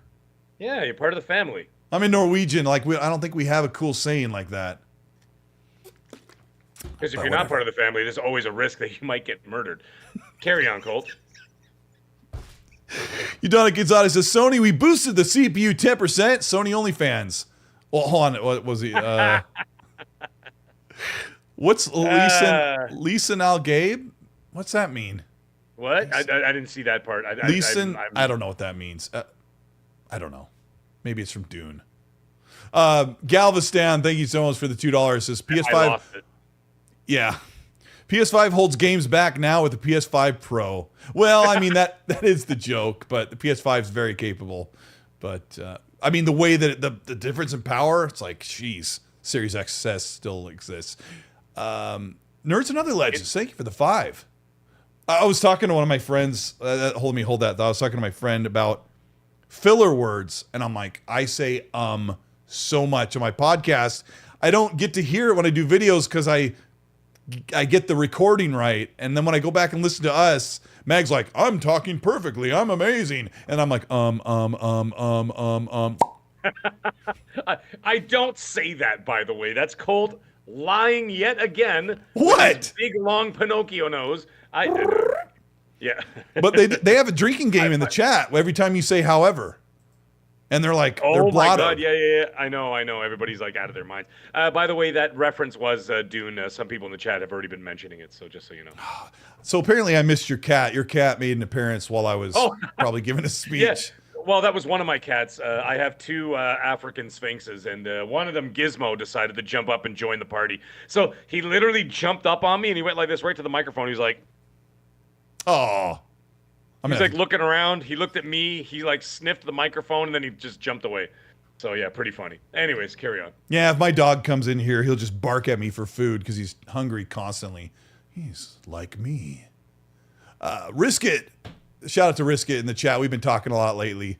He says, imagine Starfield or Hellblade 2 launches on the PS5 Pro and it's running at 60 FPS. And then he writes, runs away. Seriously, though, Digital Foundry is about to have a ball. Oh, they're going to have a fun year. They're going to get a lot of views this year. Yeah, they got to deal with four consoles when the PS5 Pro comes out, four like separate consoles. And if our prediction, like that the Switch 2 will get a lot of multi-plat support. Yes, they will. They're gonna have like this Venetian blinds thing going on. You're like, I can't really see the difference. So let's see. Riskit says, Colt, this is for the enthusiasts. Yes, I saw him write that in the chat as well. He says the PS5 Pro is for the enthusiasts. He expects it to be $650 to $700 US. I agree. It's for the enthusiasts. Mag and I just don't feel like breaking that $600 US mark is in the market price point. You can't really be, when you make a product, you can't really go outside the price point and continue to be competitive. Like it doesn't, I don't know. Am I right, Mag? Yeah. Is there some truth to that, or is there some wiggle room? Yeah, sorry, I just saw somebody. Game adaptation newscast. He's just like, that's because Mag never stops talking. I'm literally sitting here listening. I literally talk over you the entire show. I hate listening back to the show sometimes. I'm like, shut up, Colt, shut up, Colt, shut up, Colt, let Mag talk, Colt. And then I look at the comments like, Mag talks too much. I'm like, what? And then I go yell at those people. No. All right, Mag, take over the rest of the show. I'm leaving. No, I'm leaving. No, I'm done. I'm done. Not saying anything for the rest of the show. I'm not saying anything either. Let's just have a standoff. Yeah, I'm gonna mime for the rest of the show. Go ahead. Oh my gosh. But seriously, we have to poke fun at the people who have the criticism. Like I didn't ask for your criticism. Some constructive feedback would be nice, but people have been really, really cool about us, and it's made me feel nice. Yeah, man, it's great. Well, I didn't say you could talk. Oh, sorry. My goodness. Sorry. Oh, let me go to the next one. Driftwood, thank you for the $5 super. Says $600 for the PS5 Pro discless, $100 accessory add-on for the disc player. I wasn't sure how much that cost, but is it $100 for that add-on, that like disc thing, Mag? Yeah, I don't know. I don't know how this whole thing is going to work. You don't buy discs, do you? Not well. I have a couple of games on disc, and it's just because they were like on a massive sale, and I just happened to be walking by. I'm like, you know what? I'll grab that. But that's about it. I don't like go out of my way to go purchase anything physical. You know what I mean? I'm so bad that I wouldn't even know which direction to put the disc in my PS5 or Series X because I don't use it. I'm like, this way? And it goes, and then it comes back out. It makes that noise. That was authentic. Lone Wolf Gamer, listen up. Mag doesn't talk too much. It's just what he says is annoying. I think it's just because you probably just don't like what I say. Because, Mag, suplex him right now. Do the suplex. I just did. I just did a verbal suplex. That's it. It's because I don't fit whatever narrative that you want to hear. If you don't have any substance to what does that say about me? I'm blowing hot air the whole show. People talk about you too, Colt. I listen to other podcasts and some guy like all of a sudden out of nowhere just goes, and that Colteastwood. I'm like, Jesus Christ, man. That Colteastwood's got the Pinocchio nose. You don't know nothing. Colt's a liar. Mag's annoying. Blah, blah, blah, blah. Do they? Okay, whatever. Just these guys are, half of them are drunk too, Mag. I don't mind saying it. You want me to say however a bunch of times, get them real drunk, maybe get some of them knocked off? That's all there's. But you know what, though? At the end of the day, you're still here, aren't you? Yeah, we appreciate you guys. You know what? Hit the like button. If you hate Mag and I, hit the like button. We do appreciate you guys being here a lot. Look at all those green names. Look at all that green. Where was I? Yeah. Before you yelled at Lone Star. Quick gameplay. Lone Star? No, it's Lone Wolf. Oh, Lone Wolf. I was going to say, we're annoying, but they keep coming back, just like their mothers. Carry on, Colt. Mag! I didn't say anything. Oh, well, I just clicked the wrong thing. Yeah, I just closed the show. All right, where are we at? We got Quick Gameplay with the Canadian $5. Thank you so much, Quick Gameplay. And a very cool little logo with a lion with the king's Very nice. crown. Very nice. They say it makes no sense for Sony to release a pro version. Well, they will. This just gives Microsoft a huge head start for next gen, especially with Xbox's lineup coming up. Well, it's a back and forth. It's like that wrestling clapback. You know what I mean? Like right now, let's just say theoretically that With Sony you in the could just chat. give the big slap across the face with this PS5 Pro, and assuming that it performs the way that they think it's going to perform and it does well, fine. Then they're going to take the crown for a couple of years. They're going to do well. If it partners up with GTA 6, that's going to sell like gangbusters. And then Xbox comes back. They launch their next gen, presumably on their own, because then, if the PS5 Pro is launching this year and the next gen is 2026, then they'll be just fine. You know what I mean? And then Xbox will be all their own, just kind of like the 360. Remember the 360 launched? It had an entire year, basically, of on the market by itself before the PS3 dropped, right? So this could be the same situation with it, where Xbox, but they're going to have to back it up with releases of some pretty hot games that they could say, okay, listen, we got this console by itself out in the market, get all the fanfare, launch a bunch of games for it with all these acquisitions that they got, and then they can, you know what I mean? And then they get a lot of momentum before the PS6 drops. So, yeah, it's going to be a back and forth, just like it's a boxing match, man. It's constant. It is. They're never like side by side doing the same thing, and it gets frustrating for fans to hear the good news here and bad news there, and it absolutely does flip. Nerds and Other Legends with a 5 says, I know GTA 6 will be super popular, but do you think it'll have a 10-year shelf life like GTA 5 did? I feel like people assume that. I don't think it has to, but it depends on if that GTA Online is really, really good like 5's was. I don't know. You talking about like a new GTA Online, like to launch? Yeah, like system? Nerds and Other Legends asking if 6 will have the same like power punch longevity as 5 did, like an entire decade. I don't know, man. I have no idea what their plans are. Maybe that's what's been taking so. I mean, apart from the fact that they're literally printing money with GTA Online, maybe that's what's taking so long. Maybe they're trying to integrate an entirely new online system, but at the same time, maybe people can port over some of their characters and whatever into the news. I don't know. I have no idea. I'm just talking. People loved Red Dead Redemption 2, and it was certainly super popular for 3 years after it came out, but people still talk about it being great, and they still play it occasionally, but I don't think it continues to sell even remotely like 6 or GTA 5 does. GTA is just a different animal. So I guess that's a good question from Nerds. Like, what will the longevity be? At this point, it will be very popular for the entire rest of the generation. I think that's all that really matters for now, I guess. I mean, but who else would have thought that GTA Online would have lasted 11 years? No, nobody. Like nobody. I don't care what anybody says. Not one person predicted that GTA Online was going to last 11 years and still kicking, because every time I go on to Twitter X or whatever to do my thing, there's always advertisements for GTA Online, new heists, new modes, new cars, new boats, new missions, and I'm like, holy mackerel, man! They really knocked it out of the park with that. I mean, 11 years, that is an achievement. That is an achievement that should be celebrated by the industry. That's a pretty major thing, to be able to pull that off and to have people stick around. I mean, that's like World of Warcraft level. Yeah, it's like longevity. You know what I'm saying? It's like Counter-Strike. It's like what we're going to see with Fortnite over the years. Yeah, I hope it'll be big. It should be. Yeah. I would imagine so. I can't see why it wouldn't. Yeah. Yeah. Karma God 91, thank you for the $5 super. According to the media, jeez. According to the media, Xbox isn't deserving of a mid-gen refresh because of low console sales. Xbox can never win, shaking my head. This is a super chat referring to one Ryan McCaffrey. I like Ryan McCaffrey a lot, but he said Xbox doesn't need a mid-gen refresh. He's like, it'd be pointless. But then today, he said that like 7 months ago. But today he said, I'm totally going to get a PS5 Pro and play all my multiplats there.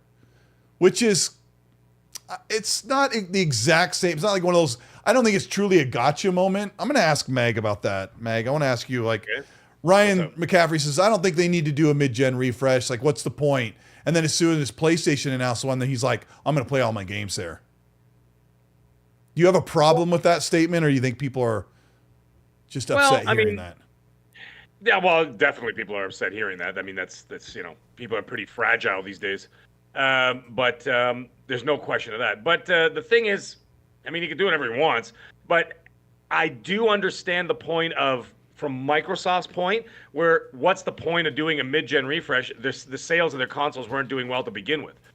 So I'm not talking about engagement. I'm talking about sales of the consoles, right? You could say engagement is up, right? People on PC, people on the... Well, it is. It is. That's what I'm saying. So like engagement is up on PC, but the series consoles are not doing well. They're not selling well. They're selling, and even when they dropped them down like $200, they dropped them down $200. Nobody bought them. Like the Series X during the holiday, they dropped it down like, I think it was like $200 cheaper, wasn't it?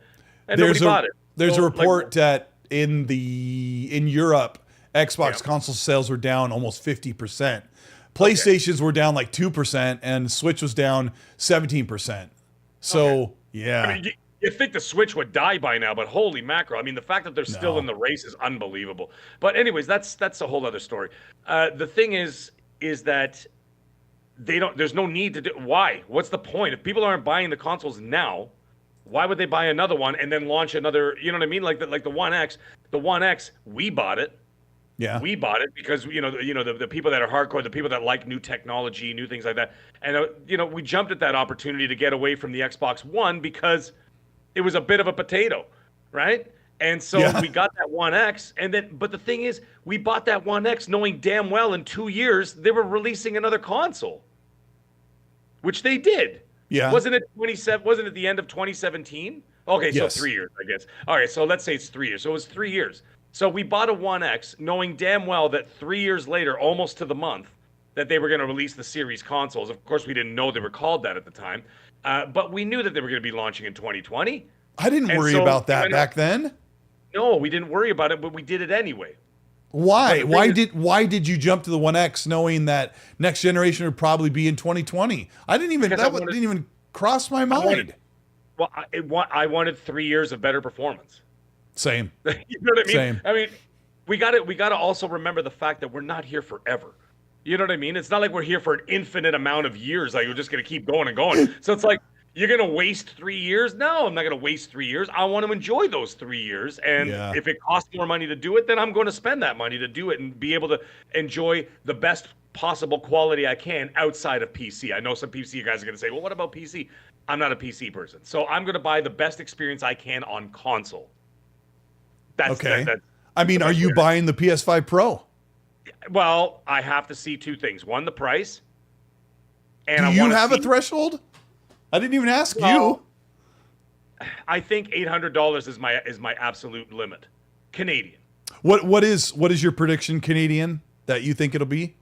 Well, if you're talking, let's say $599 American, that would be they would launch it at $699 Canadian, which would be $700 plus tax, which would be about $800. Well, you're not having tax in there. Almost all of us have tax. No, but like in Ontario, it's like $100 tax. It's not like you guys. What's the percentage? 15. Oh crap, man! We're at like 8 plus over here, and it's because in Washington State. Yeah, it's the healthcare. It's the healthcare. Oh, okay. Well, wonderful. I mean, I could drive 3 hours down to Portland and buy a TV for no sales tax, and then bring it home in my car. Yeah. Right. So the reason why our tax is so high is because of the healthcare. So that instead of paying $50,000 for surgery, we get it for free. So that's a nice trade-off. Yeah. This political discussion brought to you by Kirkland Water. I know it tastes like air, but it's wet. They're like, oh, you probably wait in the waiting room for 3 days. No, we don't. That's all bullshit. That just happens in the major cities. Like you might get a backup, but not where. No. A bunch of people come in because they split their foot in half. We got Sean the Bree who says, I cannot justify a PS5 Pro because I rarely even touch my PS5. That's fair. Then don't. Yeah. Then if you can't justify it, then don't purchase it. And if you're barely touching your PS5, then I think you know. I think you know if you're going to buy one or not. Unlike Dragon's Dogma, where I'm like, I'm going to wait till I watch a couple of very thorough reviews, and then I'll still be going, But Colt, that's a game as opposed to the possibility, at least for me, the possibility of a possible, once again I said possible in one sentence, $800. Yeah, like almost 10 times more money for a console. Right, so that's a lot of money. I mean, even if I get a trade-in on my PS5, let's say they give me $150 for it, $200, I'm still paying $600 out of pocket if it is indeed that price. right? So our trade-in values are not as good as you guys. Got way better trade-in values down there than we do. So come down here and visit, and then you can trade in your crap. Hey, Matthew asked, you guys lost the Lawnmower 3000. We're renegotiating, so we don't have to read any other than me doing the fake promos for fun. But yeah, we'll see what happens. Where was I? Oh yeah, got that one. Lotus Spree, thank you for gifting another channel membership. I didn't see who it landed on, but thank you so much for doing that. I really appreciate your support. We got Highlander who says, great show, guys. Find it strange that, excuse me, not many people are talking about Sony not making the PSVR 2. This died sooner than the VR for PS4. We did cover it at the beginning of the show. Nobody really cares about VR anyway. Well, and the thing is, I think people would care people care about it if the price is right. And like I said, the Meta Quest 2 sold like hotcakes, and it's still selling really well because it's only a couple $100. It's like half the price, isn't it? It's less than half the price, at least. It's crazy how expensive that PSVR 2 is, and I brought that up in regards to what we were talking about the PS5 Pro in terms of pricing. You can't price yourself out of the market, and that doesn't make any sense to me. You cannot put the PS5 Pro. I see people in the chat going, $700-800. Let's not get ridiculous. I don't think the PSVR 2 is completely priced out of the market. It is in line with the HTC Vive and stuff. I don't even know if those are even around anymore. But you've got a high-end, expensive VR headset on a console. Those two kind of don't really line up together.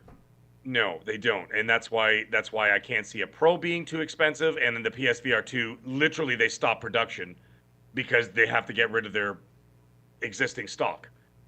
That's literally just sitting because it's too expensive. And I said it. I was talking about it with Italian Clowns today on Twitter, I said, give it 50% off. I'll go buy it right now. I'll buy it right now if it's 50% off. That's the right price for you, huh? I'm not touching that thing for anything above $400. It's ridiculous. It's insanely expensive here. It's $800. I just don't hear anybody talking about the compelling games outside of Half-Life Alyx and the Call of the Mountain. Like, I just don't hear it. And it's a major problem. If you do not have lots of games, there's no reason for people to jump on and buy a console if there's not a lot of content going on there. The Resident Evil games apparently are amazing on there. RE4 Remake and then the Resident Evil Village are really good. I heard that Gran Turismo's amazing on there too, whatever. And the thing is, if you already own the games on your PlayStation, you don't have to re-buy them or whatever. You just play them already on the VR system. So that's actually really a bit of a bonus. That's a bit of a bonus. And I own all those games. I own all those games on my PlayStation 5, so I wouldn't have to buy those games. But I still would have to pay up to $800 up front. That's insanity. No. No. I hate talking about VR on the show. I hate it. But we do get the business stuff figured out of the way. Risk It for the Biscuit says, thank you for the Australian $3. He says, Xbox's next console should be the Xbox XXX. Now, I'm just telling you. Sponsored by Brazzers, yes.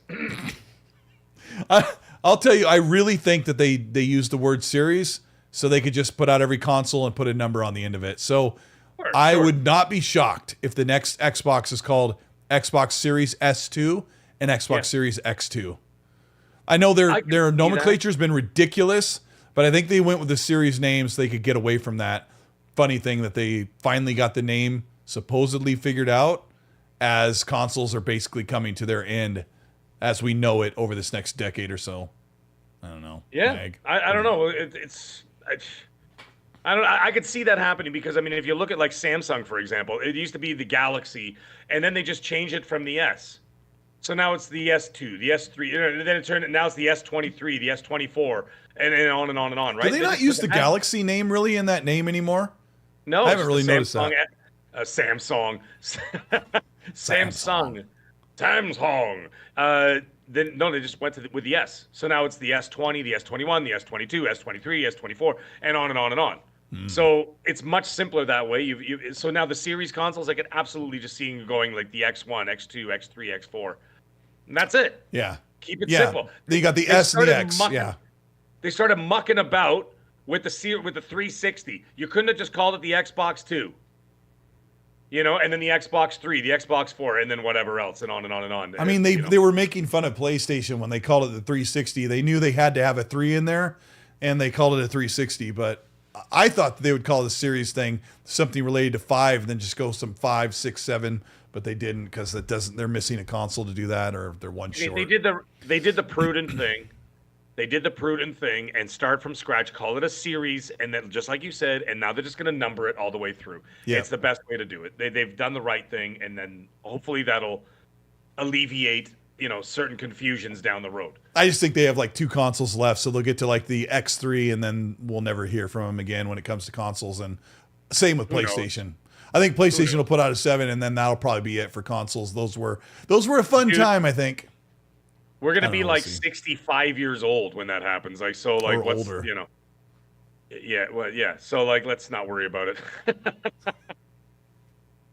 I mean, you're 65. You're 65 now, so I mean, you're gonna be closer to 90. Yeah. Yeah. So, I just love my Xbox Series 12. Yeah. Eliza Vasquez, thank you so much for the 5. Says, Colt, you're right about the Sony is too arrogant, like the PS3 days, and they don't care. They just want a price that's high to stop margins from shrinking. I mean, I didn't quite say it that way, but I think Meg and I agree that they're striking a middle ground between profit margins and market price point. I think that's the reasonable way to look at it. Risk It for the Biscuit says, will Naughty Dog make a game for Gen 10? Thank you for the Australian 9, Risk It. Wait, Gen 10 is the next one, right? I'm assuming he's just being funny because they literally have not released a game this generation. Yeah. They released a game literally the same year of the new generation, so that good. kind of call. Right, because I mean they released Last of Us 2 in the summer of 2020, and then PS5 came out in the end of 2020, like 4 months later. So I could kind of see, but I mean they need to launch one game before the end of this generation. They got it. You can't go an entire generation without releasing a game. I mean, this is like what's it called? The guys who made. God damn it, Colt, help me out here. The Suicide Squad. Suicide Squad. No, for crap's sake. Yeah, I know, right? Rocksteady. Rocksteady, there we go. I'm not convinced that was Rocksteady that made that, but I know they were hijacked. I mean, that was what, 2 generations almost? No, a generation and a half or whatever. No, about a generation, because Arkham Knight came out in 2015. What? And then Suicide Squad came out in 2024, so like 9 years. 9 years. Yeah, that's a whole generation would be normally 8 to 10 years. Look at Rockstar, no different. Like Rockstar, I mean, I know they're going to release an absolute banger of a game. We all know this. But I mean, my God, could we not have released, a Bully 2 somewhere in the mix? I know they released Red Dead Redemption somewhere in the. I mean, they did that Red Dead Redemption 2. They could have released an offshoot of that, a Bully 2, Manhunt. They got so many IPs, Midnight Club, and they're just sitting on them. Well, here's the problem with Naughty Dog when we were talking about that. Right. They wasted how many years making Factions only to cancel it? When they could have been putting out their next game. What's that? I know I'm sure the entire team wasn't working on Factions, but like a portion of the other half was working on remasters of Last of Us 1 and 2. Sure. Yeah. No, some other studio did those, but. No, but Last of Us 1 was a full remake. It wasn't a remaster. So that probably required more manpower, labor, power, whatever the hell, I don't know. Labor power. Labor. I mean labor. Yeah, whatever allowed to say now. Somebody on Twitter said that I was dilated. And I need to check something like dilated. What? Yeah, like I think they're trying to make a pregnancy joke. Maybe you're giving birth. Yeah, I'm sure. I was giving birth to lies. Yeah, Lies. Were you crowning? Yeah, I was crowning. I was absolutely crowning. This. I want to talk about this Xbox Dev Kit rumor in a minute, but I gotta add to what we were talking about when you said Suicide Squad. Yeah, these numbers are gonna make you laugh. Are you ready for this? Go for it. Suicide Squad sales are at 33% lower than Gotham Knights. Yeah. A third, Mag. Meg, I want you to embellish this. Gotham Knights, the failure that people didn't like. I liked it. Suicide Squad sold 33% less than Gotham Knights. They deserve it. Yep. That's what happens when you bring I couldn't play it. when you bring activism into a game and politics into a game that nobody wants, nobody asked for that. People asked to be entertained. Nobody asked for your garbage politics and your activism. You know what you don't do? And I heard James Gunn say, when someone says Superman doesn't kill, he goes, when I hear a fan say that, it just makes me want to find a way for Superman to kill in my movie. And I thought, okay, I mean, that's cool. And hey, I like some offshoot stuff, but I'm not a diehard comic book fan like some people that might be in this chat. Like, let me know, chat. Let us know if you've grown up in the comics or you know the ins and outs of all the different Batman variations, and like you have a lore litmus test, right? You know, when you have 70 to 80 years of product and that you could literally go back and look at the source material and work with the source material.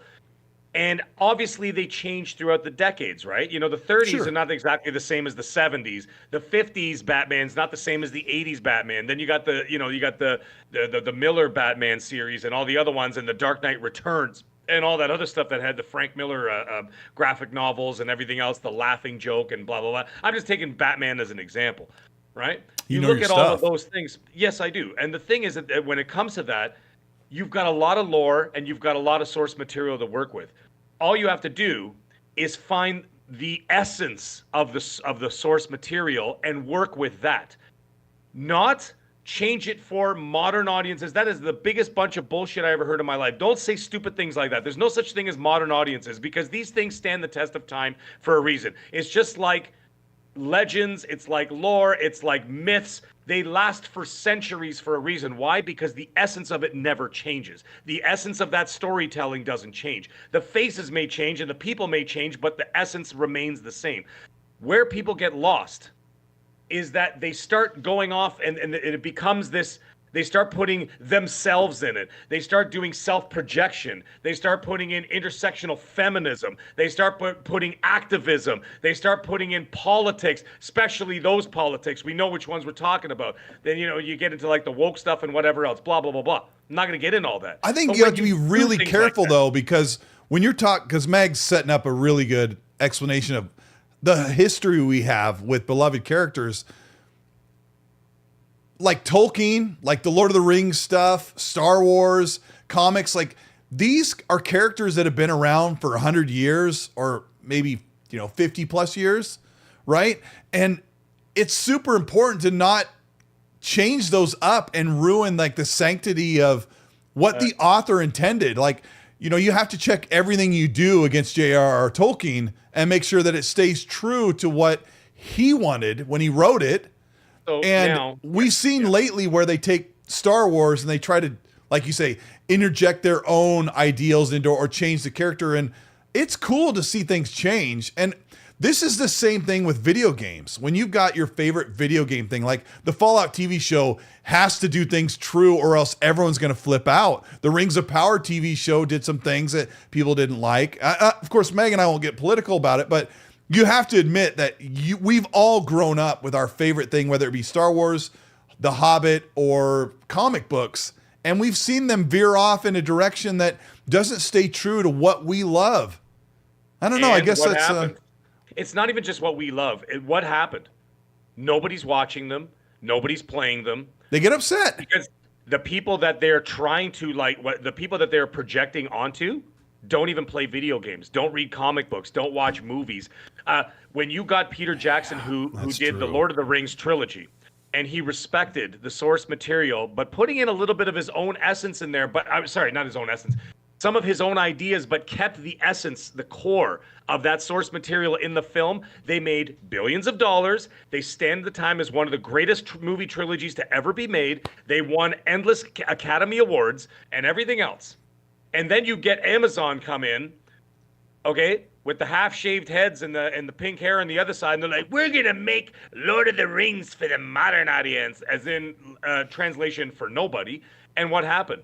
Nobody watched the goddamn thing, the Rings of Power. Nobody watched it. It died after 2 episodes. They almost killed Halo's first run.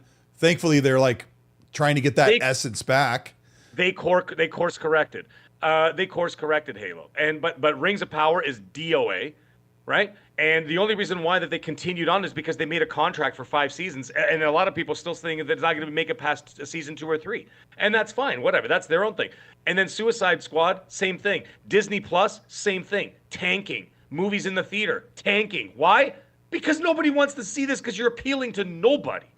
You're appealing to nobody, and it's spilling into video games. And now I'm finding myself going backwards. Well, I went back and I bought the Tomb Raider trilogy. There's a problem with I can't really speak to like Perfect Dark because I didn't play the original games, so I didn't grow up with them. I just didn't play them. So when we have Perfect Dark coming up from the Initiative and Crystal Dynamics, the people that are diehard fans or grew up loving the 2 Perfect Dark games, they have a certain expectation. And maybe that's really what it boils down to, is giving the fans a lot of what they expect and kind of ramping it up and making it. What I want to modernize more than anything is the look and the feel. Modernize the visual presentation, the controls, modernize, like bring in the things that we love about. I forgot. Let's say Perfect Dark came out in 2005 or something. I don't remember what year it was. But you can't make the game feel like 2005. You have to put in what in 2025, what we like in video games, what we like in semi-open worlds or open world games or great linear games. Make them great. Yeah, make them great. Like, let's talk about great stories. Go ahead. LS in the chat. He's like, oh, Mag's one of those guys. By the way, you've done it. Do not block those names. I want to see those. Don't block those comments. I want to see those comments. I want to see those comments. You know why? I said, you know what kind of guy I am? It says, you're one of those guys. Yeah. I'm a guy who has a brain in his head. Common sense. Maybe if you want to sacrifice ideology for losing billions of dollars, how long do you think corporations are going to put up with that crap before they start going, what the hell are we doing? And they're already course correcting now. They're turning the ships around because there's definitely money being lost in the entertainment industry and in some of the sequels are seen for games where they're trying. Here's a problem, Meg. It's not, we can't blame everybody. No, not everybody. No. I think it was Sean Layden or somebody recently, it might have been Peter Moore, that said, you're literally coming into this era where young people, like my kids' age, they don't want to sit down and play a big open world, cinematic laced, epic video game. I've sat here with my son. He's only 12. I really appreciate my son's interest in different games, and I can understand what he likes, and I respect a lot of the things he likes, but he's genuinely not interested in playing a big open world. Like he liked the Avatar movie, and I showed him the game, and he's like, I said, would you want me to buy this for you? And he's like, no, I wouldn't play it. It kind of looks cool, but it kind of looks boring. Like there is a generation coming up that's going to take out all of us old people. I feel bad when you're thinking about making movies or games, you have to think, what is the younger generation? Sure. It's not for us. It's not for us at the end of the day. But the thing is, if it's not making money, then you have to figure out that something is wrong, because there's still a demographic there that is being ignored. There's a demographic that's being ostracized, and they're the ones that put you in that position to begin with. And they put you in that position by making you billions and billions and billions and billions of dollars. And now you've ostracized those people and tell me that now we're toxic.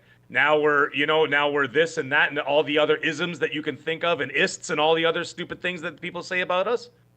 No, we're not. We're not any of those things. Yeah. We just want quality product that we're trying to escape the real world, not give us you know what I mean? We're trying to have an escape and enjoy things. And it's not I don't want your politics thrown in there. I want to do something to be able to escape. Sit down and read a book and take me away, because the rest of my day is dealing with these numbskulls in the real world. And it's not just like idealism or politics. Like another major problem in the current modern AAA games industry is Skull and Bones, which is another game that I was going to say after I talked about Gotham Knights doing better, which is a better game than Suicide Squad. Skull and Bones is, what's the number? I have it written here. Skull and Bones launched 30% less sales than 2018 at the time for Sea of Thieves. Sea of Thieves was not a great game when it launched, and Skull and Bones is a third under it. And that's not any of those other things that you might think that we're talking about as an overarching problem. The other overarching problem is not giving the audience what they want. Like heavily monetized service-based games where you just have to grind this stuff out. And they did the same thing with Suicide Squad. It had this grindy thing that no one really wanted. So there's much more to it that they try to go this, right? I don't know. It's not fun when I feel like I'm being robbed. Never mind the politics stuff that I just talked about. We're past that now. Now we're on to what Colt is talking about. If I'm playing a game and I feel like I'm being bamboozled every 3 minutes because you're trying to squeeze $1.99 microtransaction out of me, right. You're also taking me out of the experience. You're taking me out of the narrative. That's like going to the movie theater, sitting down with my big bucket of popcorn, and I'm eating some, I'm watching a movie, and then every couple of minutes they're like, if you want to see what happens next, it's another $1.99. And I'm like, yo, or it could be as. It's not always that. It could be like, I feel like I'm not getting to do everything or see everything or have everything because some of this is locked behind a real purchase or a long grinding, like internal monetization thing. Like, in-game currency you earn just by grinding. Entertainment is supposed to be escapism and it's supposed to be fun. But it's also supposed to make a lot of money. Let me read this one right now while we got. You will make a lot of money if people are having fun. If the game's good, you'll make tons of money. Look at Helldivers. People love that game. They're so happily playing it. Power World blew people away because they just got into this world and it was so quirky and goofy and they just loved it. And it didn't spank them over the head with those kinds of business practices. I got to read this. Xanark and 505 with a $10 super chat. This one's awesome. Says, love the show, guys. Introducing Colt and Mag to my daughter on the car ride home. Hoping you guys can wish her a happy birthday. Her name is Bella. Bella, happy birthday from us. Colt Bella, and Meg. Bella, happy birthday. Wonderful name. That's a lovely name. And we hope you have a wonderful birthday. Have a great week. Have a great day. And I hope you get spoiled from your family and from your friends. And enjoy the rest of the show. And thank you guys for listening. We really appreciate it. We do appreciate that. Hit the like button if you're enjoying the show. And it's so cool to hear.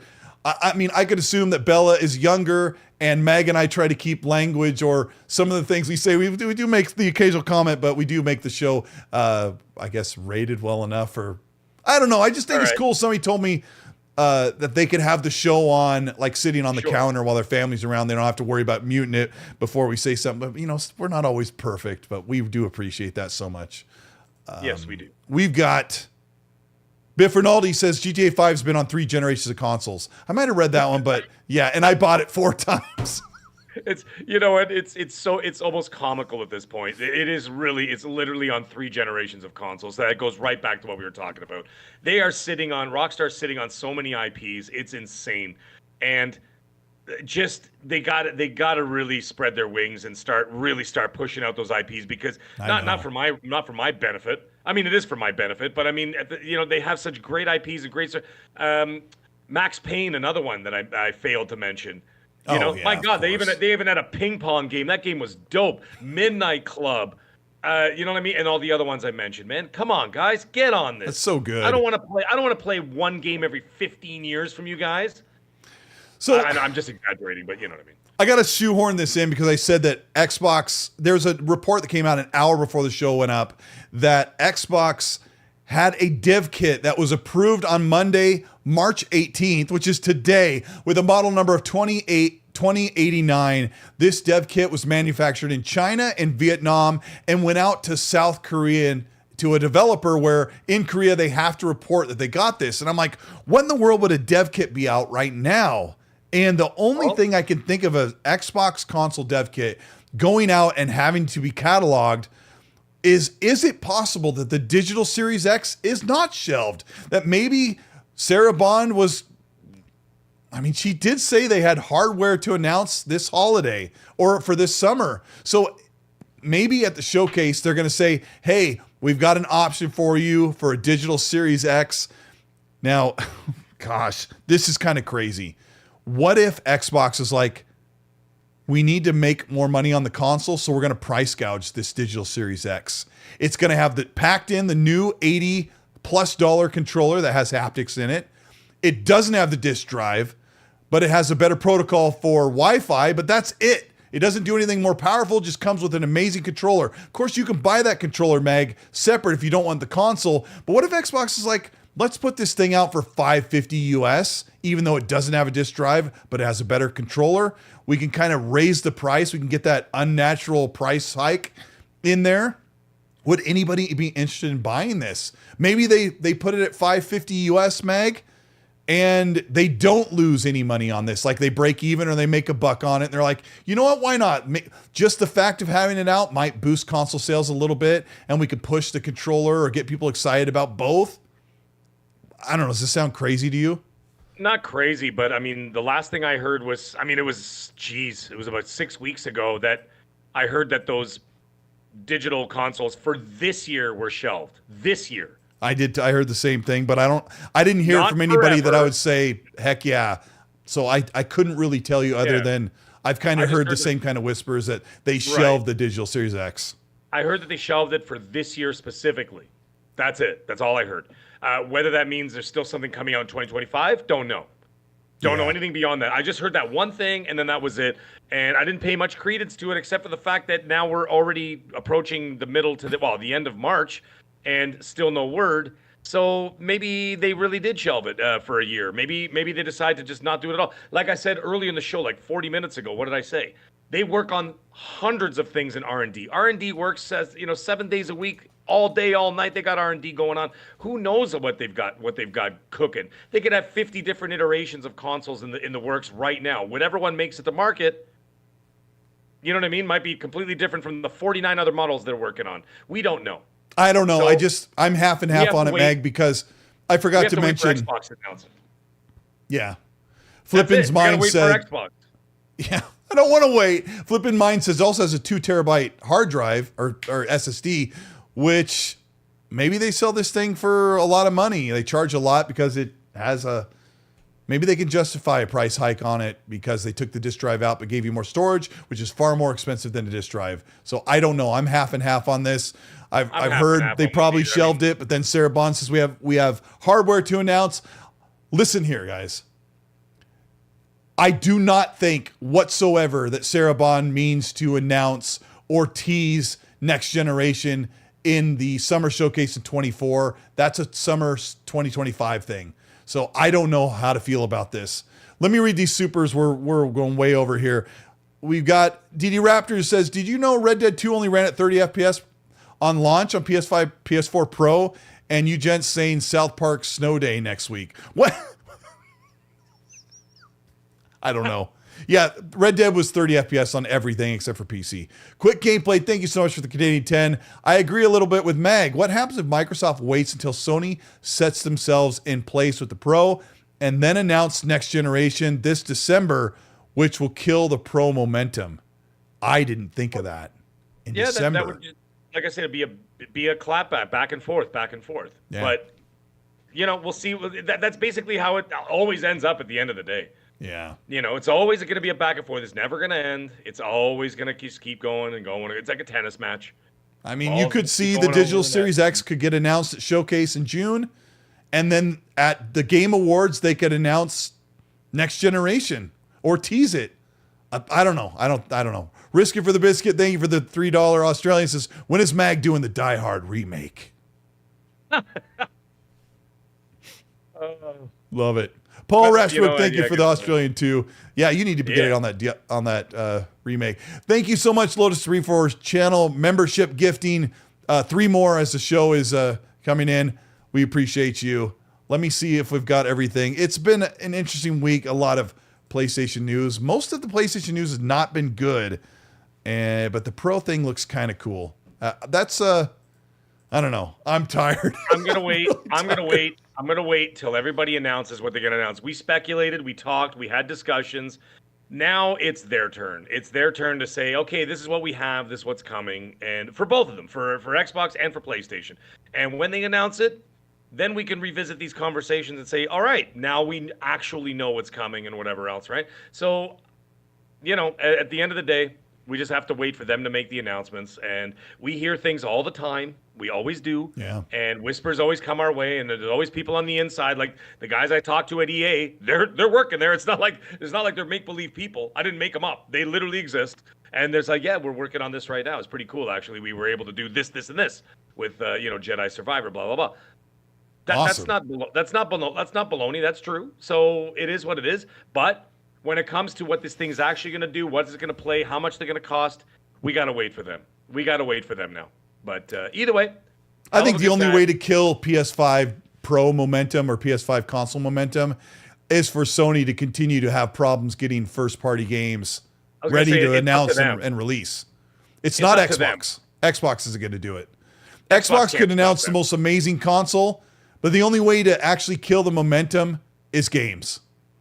And if Xbox is going to have all these great games coming out now and for the next 2 or 3 years of the stuff we've been waiting for all gen, I mean, that could kill some momentum, but really it's your own platform that kills your own momentum if you don't deliver. So, yeah. What a show. I'm exhausted. Mag, thank you so much for staying later than you were originally contractually obligated to stay, but I appreciate you. That was a wild show, man. That ended off in a flurry. In a flurry of emotion. What a great show. No, it was a great show, good time. And yeah, it was awesome. Let's do it again next week. And we'll see if we got some more news for us in chat. Always amazing, always fun, always having a good time in there. So we always appreciate every single one of you. And Bella, once again, happy birthday. Happy birthday. Happy birthday, and have yourself a great night and have a good time. It was my daughter's birthday yesterday, so we were out all day and went to dinner, and I didn't lose my temper when I was waiting for my food, so it was we had a good birthday. It was a good time. We played some Fortnite yesterday with my kids, and just having a good time and just kind of, enjoying while everything burns around us. We appreciate you guys putting up with everything and learning from us. Hit the like button on the way out. We don't have anything more to say. You already know what we're playing, so we'll see you next week, and hopefully I'll be back to making videos as more news rolls in. Where's the thing? Yeah, let's hit this thing. We'll get out of here. All right, guys, we'll see you. Mag, thanks again. Yep, everybody have a great night.